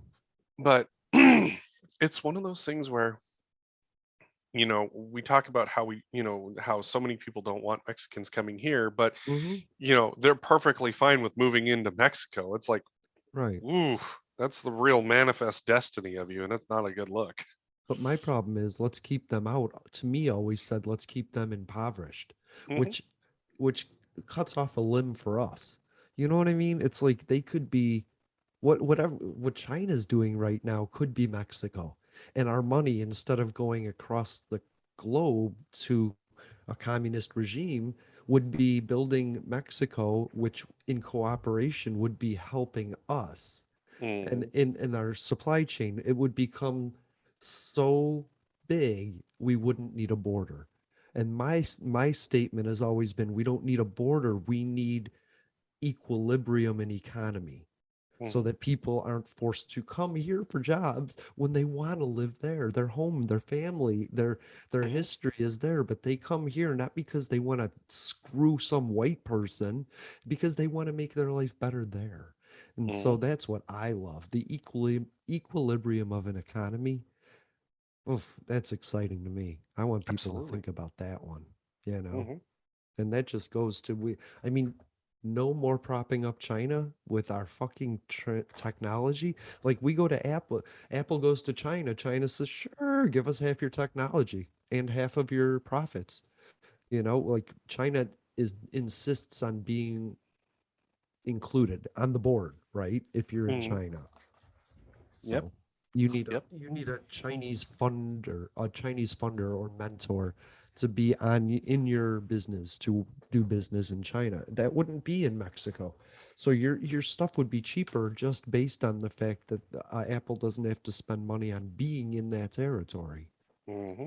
And you could feel better about not using, you know, not exploiting cheap labor like that. right? Yeah, I'm excited about that. That one was my big one of the day. Um, yeah, apparently our subsidies are affecting Canada's electric car market. So that's something we need to work out, you know? And it's yeah. Yeah. The problem, yeah, It's a small thing. uh, It's a small thing. Canada has always provided us with services while we provide them with product. And Trump kind of altered that a little bit, yep. you know?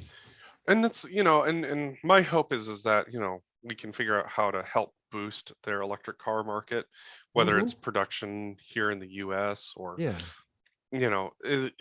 easier access to the market, because we need. I mean, like I've said it 1,000 times, and I know I've said it so many on this show. There's no reason why Detroit couldn't have become the electric motor city. It will. I think It it should. will. It I think will. I think Detroit could come roaring back as the electric motor city. And that's, there's a really interesting one. I saw that I saw someone convert an old C10 Chevy pickup into an electric vehicle. And I mean to tell you, dude, it looked fucking good. I love that classic style. Like, Huh? I want an old box Chevy. I Oh love yeah. those old box Chevys. They were fucking hardy as hell. You Mm, could just, those things, you couldn't kill those things, man. right. There's just something beautiful about them too. But now, like, give me that classic look, but make it electric. Oh fuck yeah, I would be Oh down yeah. for that. Oh I yeah. want that in a heartbeat.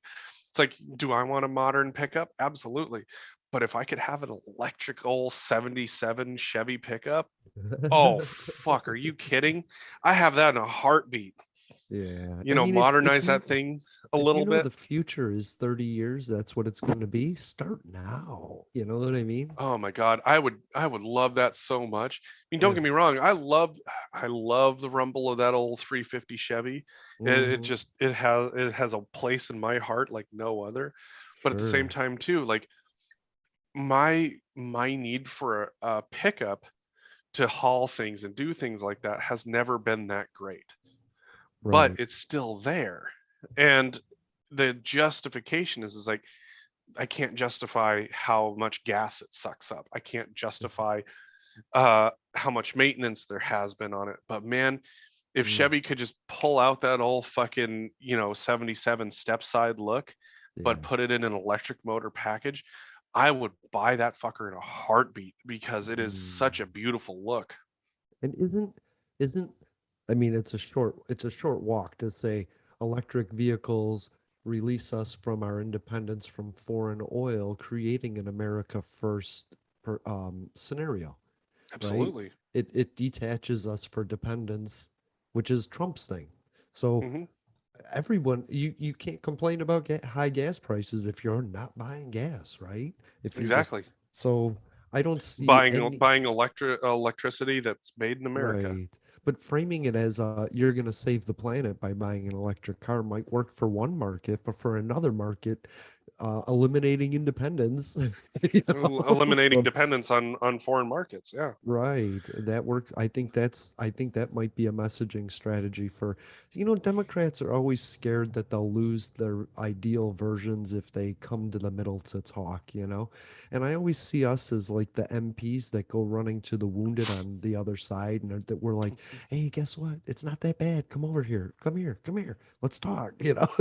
I'm not Right. trying to pull somebody to the left flank of the wall. We're running into the middle. We're running into the right, pulling them back to the middle and saying, here's a safe zone. You know what I mean? Right.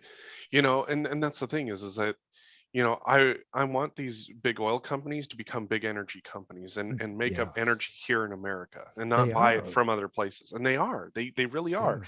And I want to encourage them to do that faster. I want to encourage us to have the infrastructure to support Hmm. electric vehicles.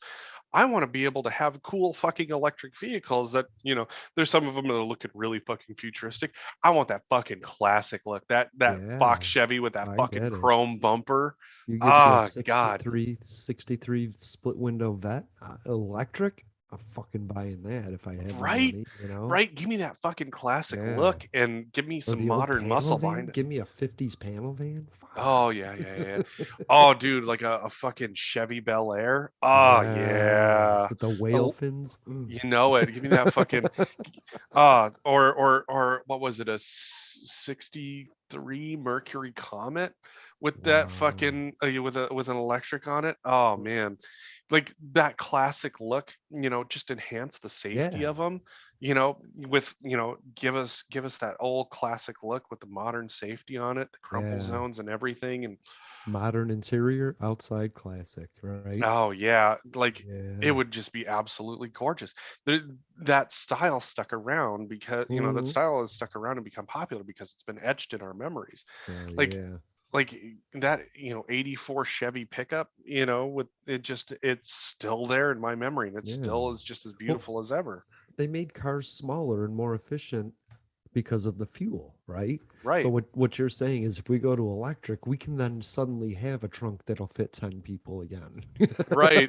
Oh God, imagine a big old Lincoln Continental where you could Yeah. fit 10 people, You five didn't in the need a front pickup. You bench. didn't need a pickup truck. You had Seriously. to Oh God, Debbie would kill for this, but freaking El Camino, that's all electric. Oh my God, yes, the El Oh hell Camino. yeah, all electric El Camino.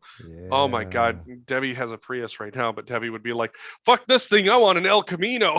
Yes. My grandma used to have a yellow, like 50s Cadillac. She always had the newest version of the Cadillac. I'm from a Mhm. great era. 71 I was born, so I got to see cars from that era all over the place. It's a Yeah. shame what's happened to vehicles. My neighbor has like the new Charger, and then somebody was saying the Charger's owned by Fiat, and I was like, oh, that doesn't even go together for me, you know? Like Right. that hurts my brain. I could never buy a Charger from Fiat. It hurts. No, Yeah. and I think that's, one of the glories of what could be done. I mean, Hummer has come out with an all electric Hummer now, Hmm. and I think that's fantastic. I think the big one was Ford, the F-150, because that's Yep. like that's a Ford huge, Ford right? is putting out an F100 as an all electric. What? I didn't even know there Yeah. was an F-100. No, it's their old 70s model, dude. Really? Yeah, it's got a frunk it's got the frunk, but it's yeah, go check it out. It looks fucking killer as a classic. Oh, It's gonna be an all electric. I love that. You know, I think it's fantastic. people were complaining about this past climate summit that there was fossil fuel representatives there. And Mhm. I thought to my people were complaining about that. And I was like, aren't they the people we want there? Like, don't we want to have them be a part of the discussions about the transition? Like, I don't see them as much fighting an entire summit is going there to learn that like where how do we stay ahead of the curve and financially because they want to be ahead of green technologies so they can make the money off of it, right? So I'm not mad that they were there. What do you think about that? No, we shouldn't be mad that they were there. That'd be like a Republican sitting in on a Democratic convention to see what, Right. what they've got to do. But, if there's something that, their constituents can benefit from. Now the question is, how do you create that benefit, but in conservative terms, Yeah. and it's no different to me. It's like, hey, how do we learn about what's going to happen, but put our ideas into it so that way we can make it happen in a way that actually works for us. Because once Yeah. again, governments will decide what's going to happen, and then when they try to do it themselves, they fuck it up.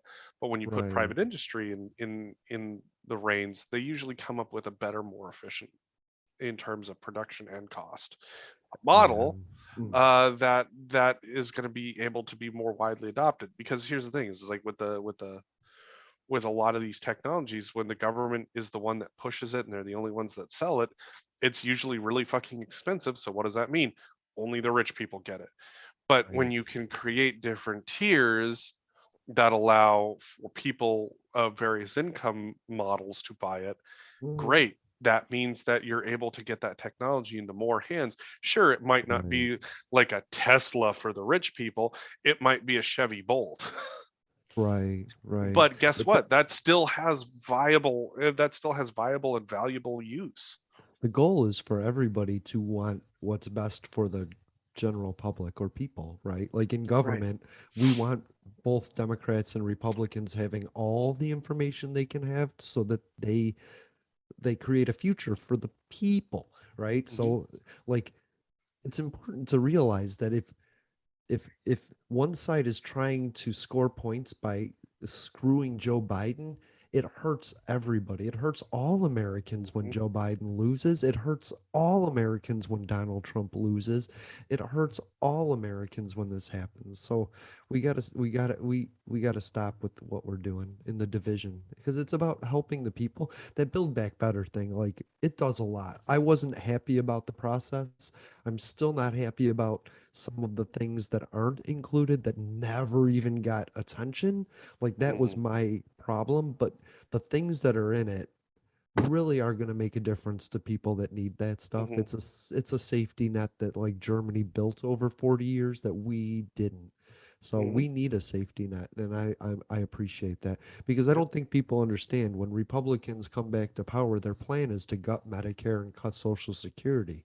And I was trying to explain to my friend that if you if you eliminate the payroll tax, then that Social Security doesn't get funded. Hmm. But as Jeffrey told us, our borrowing power comes from our constant flow into Social Security, and we won't be able to raise a deficit if we don't have something to borrow on, you know? It's a collapse of everything. Yep. If we don't have that giant bank account to borrow against, we fall apart.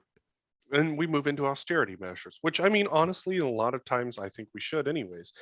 We're spending at a Mm. rate that, if Social Security collapses, there's a lot of Yes. bills that come due. And guess what? Right. We don't have $29 trillion Oh, to pay back right now. we do in Social Security. And then the American people don't have Social Security.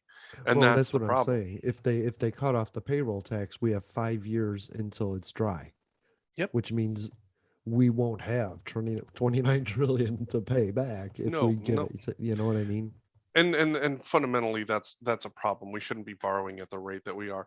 I will say that Agreed. that's one thing that I do appreciate. Like I know everybody shits on Warren Buffett, but I like the Warren Buffett model. Is every time that debt goes 3% above GDP, Congress doesn't get paid until they fucking fix the budget. Yeah, but don't fix it by cutting services to the poorest people in the country. You know, Well, I'm and sorry that's if you're gonna fix the deficit by cutting Medicare. Well, I depend on that. Please don't do that. You know. but here's the thing is that as it stands right now, that's going to get cut if we end up going into a default. Mm.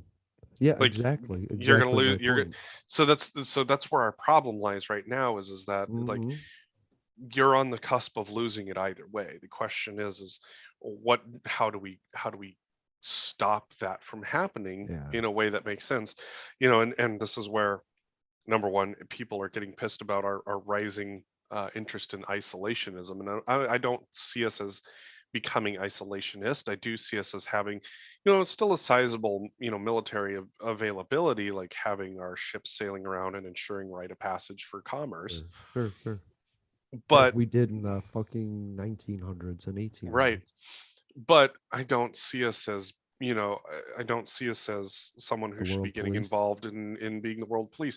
Europe Right. needs to get their own shit together in order to defend themselves. I mean, it's been what 80 years since Right. the Second World War began for us almost. Hmm. This year will be 80 years. Um, and the reality is that we still got troops in Europe, Yeah. and Europe needs to defend itself, against these whatever Yeah. issues there might be. Oh, you mean It the 100,000 masked Russian soldiers on the fucking Ukraine border that on and that's Crimea? where and that's where like we can have very specific needs, very specific targeted needs met, Uh-huh. But where we that but show up. Europe is waiting for us to send 100,000 troops to counter that when they could just each send 20,000 troops from every country, right? And like Or 10,000 or 5,000 and then we with can fund in the way we want to and send troops and support the way we want to. Like fight your own battles and we'll back you up, Europe. You know what I mean? exactly, it's you know it, It's a it, consensus. exactly, and then that way it's not oh, hey, the US is getting involved in this bullshit again. No, it's the Right. European Union, and then they can call in the US for support. I think that's what I'm talking about with the America's force. I know it sounds Hmm. like space force, but a NATO for this hemisphere.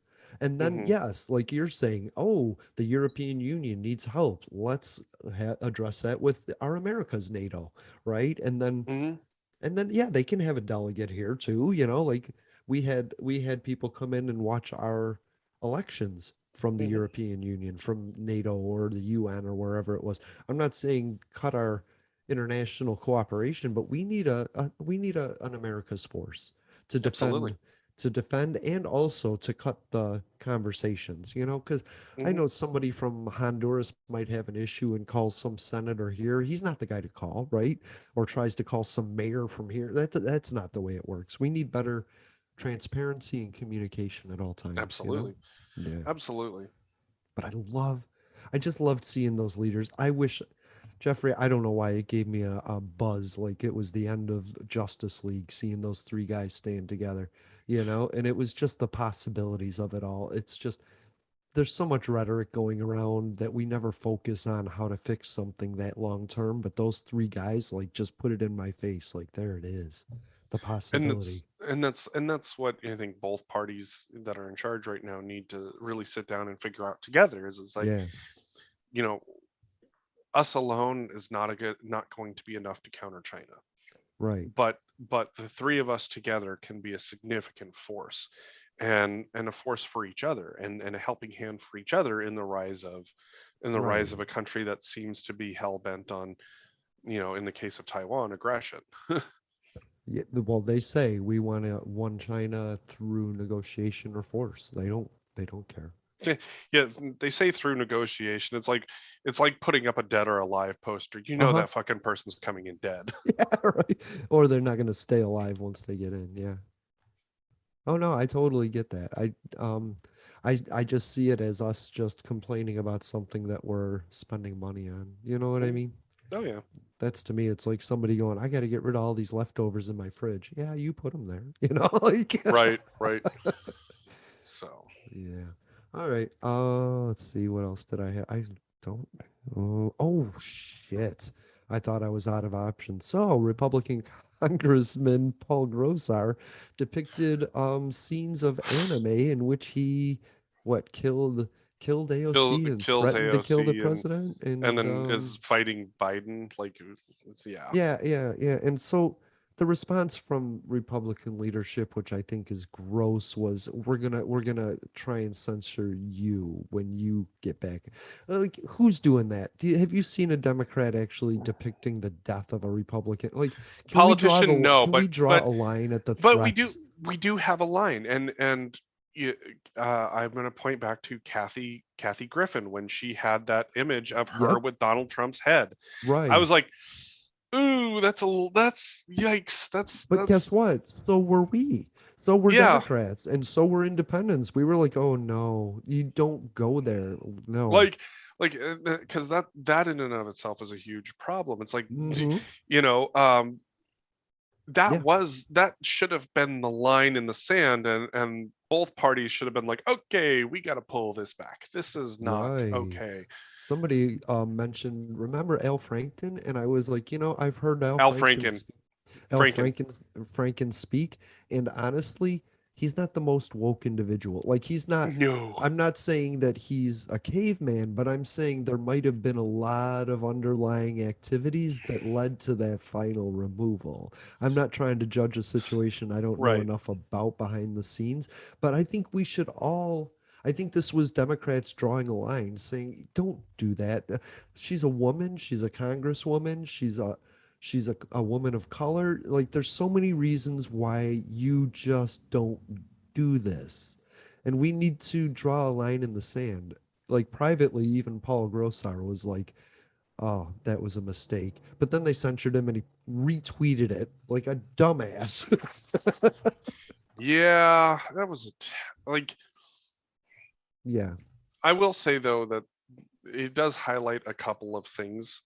Like, number one, Kathy Griffin had the FBI show up and Uh-huh. interrogate her. Now the question is did Paul Gosar get that same treatment? And I'm going to go with no. Why? Right. Politicians don't have to do that.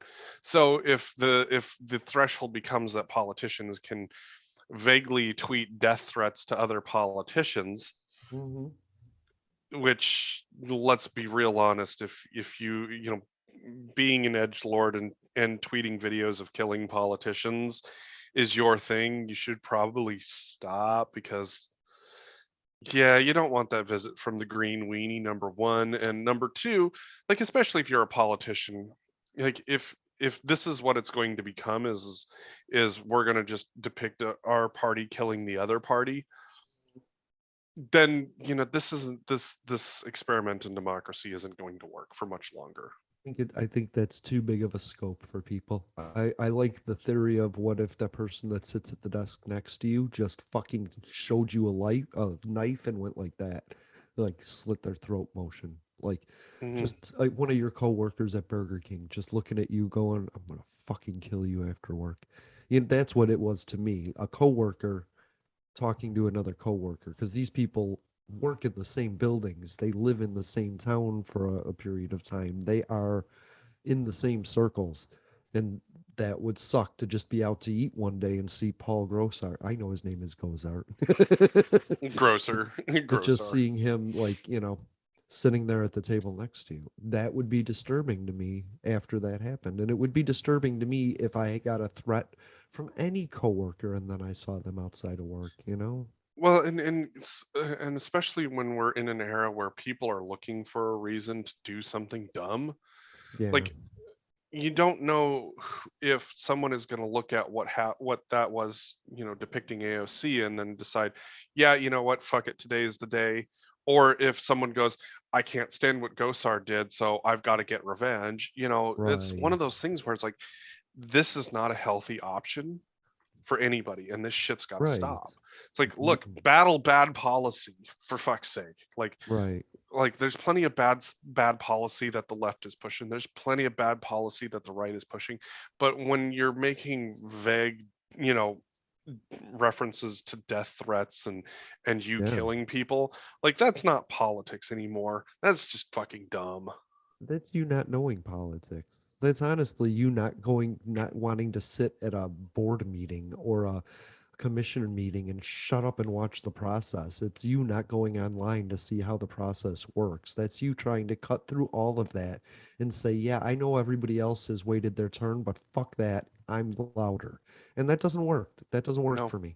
Intimidation, I think, goes to the back of the line every time. absolutely. I heard your buddy on Rachel Maddow, by the way. Which one? Anthony Ah. from I had his name in my head until I went to say it. Damn it, and I didn't write it down because it wasn't. I was going to talk to you about it off air. Fuentes, Oh, from Adrian Adrian. Fontes. Yes, Adrian. He was on the news. I guess somebody's trying to start a new investigation because Mark he wants to. Bernovich, the Yeah, yeah, AG yeah. of Arizona. Fuck yeah, I love it. The guy asked him how many of the votes are paper and how many are not, and Adrian was like, "They're all paper." And the fact Hmm. that you're asking that question means you know nothing. I was just like, "Fuck yeah, I want this guy. I want to talk to him, but Well, not about this." and that's the thing is that, like, you know, Adrian ran a great election top to bottom. Like, He did. you can you can you can get pissed about how many places he opened up for voting, the way that he's defended mail-in voting. you know I mean, for fuck's sake, we've had mail-in voting in Washington, and our Secretary of State has been a Republican for God knows how long, Right. and Biden just actually picked her up. Yep. She's a, Kim Wyman. She's a Yep. Republican. I will say I didn't vote for her, but the fact of the matter is that she's ran solid elections here in the U.S. Here in Washington. And when it came to the voting process, she's been very vocal about the fact that Trump's stuff was bullshit, and she's been the target of the GOP here in the state. Yeah. And the fact, she ran a great election ship, and the fact that Biden sees that and sees that she's a conservative that's running a great election process and Sure. tried and picked her up is fantastic. You know, Biden is So purple, by the way. He's not red. He's not yeah, blue. He's he's purple. purple, and that's what people need to understand is that he's a moderate. He always has been, Uh-huh. and the fact that people are calling like the infrastructure bill communism is just fucking hilarious to Oh, the me. Biden McConnell infrastructure bill. Yeah. Yeah, the Biden McConnell infrastructure bill. Like infrastructure is good for everybody. Like y'all need roads.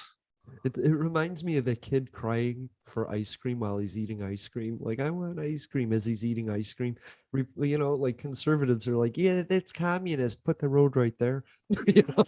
Right, right. And so for me, it's just like, wow, this is It's something performative, special. right?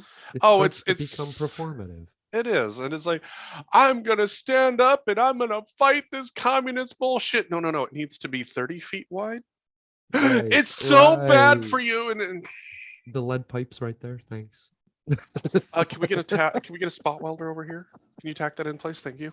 And thanks Um, for the job. I'm gonna go do the work on the bridge. Yeah, yeah, exactly. it's like I mean, if we're gonna call infrastructure like that communist, then it means that Eisenhower was the biggest communist that we ever had, Yeah, yeah. which But is Joe total Biden bullshit. didn't get elected to be Eisenhower. You know, whatever. Hey, no, Shut no. up. God Whatever. damn it, dog.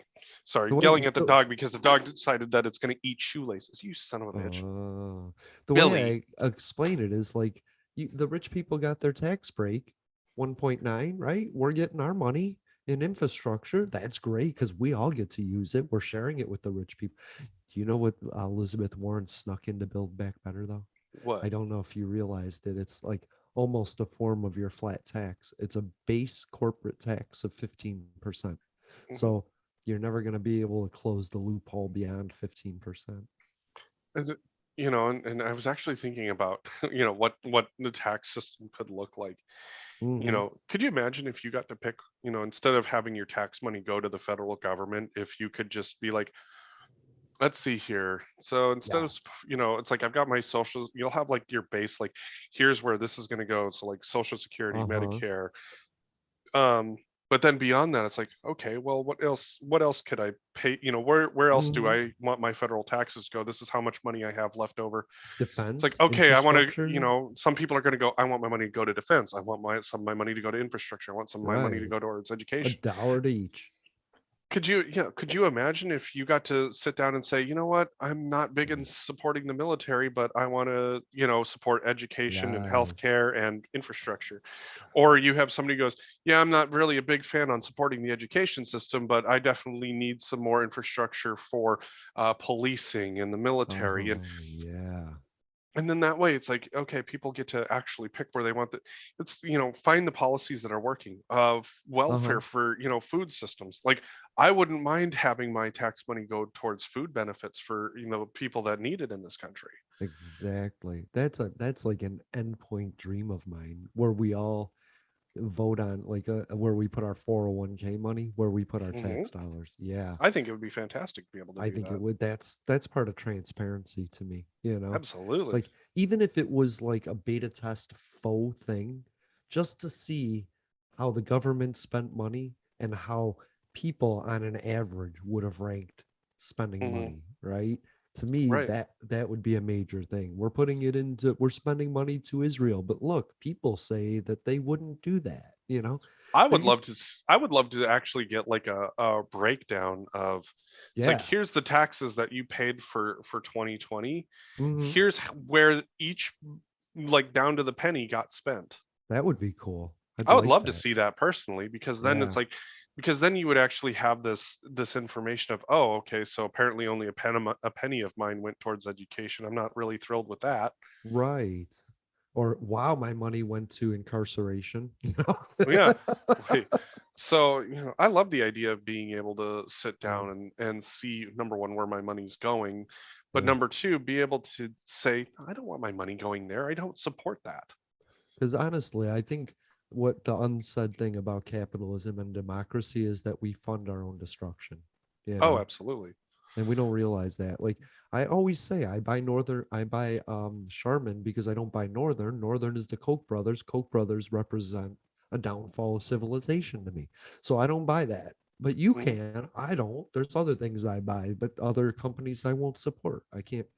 I like Fox. Nah, if the game's on Fox, I'm not gonna watch. ESPN, hey, how you doing? You know what I mean? Like, I just don't randomly watch Fox now. I don't watch 20, but that's me. Like, I like to be feel good about that stuff. You know, Absolutely. other people, we need to start boycotting with our wallets as they take our votes away. I think Hmm. it's That our they do. money that. So Jeffrey, I Hmm. watched been into documentaries and we're towards the end of the show. So it's Which the you watch? recommendation portion. It's called Music Box Jagged, and it's a documentary about Alanis Morissette. Mm, And nice. I didn't know anything about her. I mean, Jagged Little Pill came out and I was like, oh my God, a woman being honest and telling me everything. Ooh. So it was, to me, it was like the encyclopedia. I would turn to hand in my pocket and be like, oh, that's what they're thinking. Or, you know what I mean? Hmm. All those songs. But the documentary actually was like from when she was a young kid to like the work she's doing now. And she said something to me that was really upsetting, Hmm. and it made me think of something you were talking about. And it's this: by the time women come out and into their own and stop giving a fucks, they've gone through like a trail of men just trying to destroy them. And she had said, like, it came to a point when I was 15 where every single man of every age hit on me. They didn't care. It was okay. And she said, I just knew it was going to happen and I waited to find out how long it would take. And I was like, that's how every woman has to go through life until men just stop in being attracted to a woman, you know? Hmm. And I love the fact that she just did that album and it wasn't about any one person and all, you know, it Hmm. just, the way she's recovered in the end was really just, it made me smile. And she doesn't Hmm. look anything like Alanis Morissette, you know, that I remember, but she's just so nice and cool and been through a buttload of therapy. And I really think it's something people should watch because it really shows you what you're doing to women and how it affects them when they're in Hmm. later life. I don't think those men would have hit on Alanis Morissette if they could have seen her crying about her therapy in the end of her life. I like to hope, you know? I'd like to hope that too. I just don't have as much faith in people as others do. Yeah, Um, but like I mean, I remember when that came out, and I was, I want to say I was like 9, 10 years old when right. I remember it coming across, VH1 and MTV, and Hmm. it's in looking back now, like I fondly look back on 90s music. It's not my favorite. I Right. finally look back on it simply by the pure variety, like especially when it came to, girl power, women rock bands, women Yeah. fronted bands. No Like there was doubt. a Lilith lot. Fair, all that. Yeah. Yeah, Lisa Loeb, Alanis Hmm. Morissette, Meredith Brooke. Yeah. Um, you had a lot of really good music come out at that point where it's just like, you know, you had all of this corporatism bullshit, and it was like in the spirit of grunge, this all just broke out and broke Yeah. every piece of it. Yeah. And I think it was fantastic. But then, in the same token, that faded just as fast with the advent of, you know, bubblegum pop supergroups and Yeah. all of that. Mm. And it's felt like that there's been somewhat of a void there since. Agreed. That that that moment in time musically was just so wild and so weird, and Yeah. like I think of it as the 90s standing the music industry on its head, because they went from predictable hair bands and bubblegum pop girls, and all of a Hmm. sudden it was just like fucking dirty, and it was just all Yeah. over the place, and it was Courtney Love fantastic. and flannels and Alanis Morissette. you You know, know but people were like, it's such an angry album, but I didn't get that from the album. Like, Head Over Feet and like Ironic. I found I thought those were hopeful songs. And like I said, I didn't know what women were thinking. So to get Gwen Stefani and Alanis Morissette to be like, here, fuck you, here, you know, Mhm. was so nice to me because women weren't honest. They just tried pacifying me because I was that guy, you know. And now I look back and I'm like, I didn't hurt. women because of things that Alanis Morissette said she didn't like on Jagged Little Pill. There's things that I didn't do because I heard her say that that hurt her, and I think Mhm. she might like that. She might appreciate that. And that's just it. Is it's like, you know, in terms of how things have progressed musically, like the 2020 era of people being able to record and produce their own music and put it out with a few Uh-huh. clicks is absolutely fantastic to me. Yeah, it is. And I hope that we see a resurgence of music like we did in the 90s for girl groups, and female fronted bands, and Yeah. and and not just them, but I mean, LGBTQ music, and just the entire gamut. I love the fact Yeah. that a person can write a hit song and not have a fucking record company involved. I think it's fantastic. Mm, I like that somebody can just write a song and be like, I fucking like this. And somebody putting it out and finding the audience. You know what I mean? Right. I also watched a Joan Jett documentary, and she was like, nobody's pushing it. Let's just put it out ourselves. And it just went global. And it was like Hmm. everybody loved it, but record producers were like, her? No, I wouldn't fuck her. Don't put it out. Right. Right. And it's just so funny to me that, I mean, she's in everything. I don't know. I like documentaries. I also started watching one on a band called Pentagram. So I don't know. I like music documentaries. I like seeing how people went through it. Joan Hmm. Jett did the same thing. Every man had to hit on her and she had to say no. And it was Right. just like, and it made me think that poor women, imagine how awesome a woman would be if they didn't have to just grow within a bowl that we made for them. Like if they Hmm. could be themselves strong without men going, "Oh no, you're great, but you need to be great within my parameters," and doing that through every man they meet. Hmm. Yeah. Fucking Debbie. See, she has an effect on me too. Yeah. I love that. Sorry. All right, this has been Public Access America. I guess we're all done. Any final comments?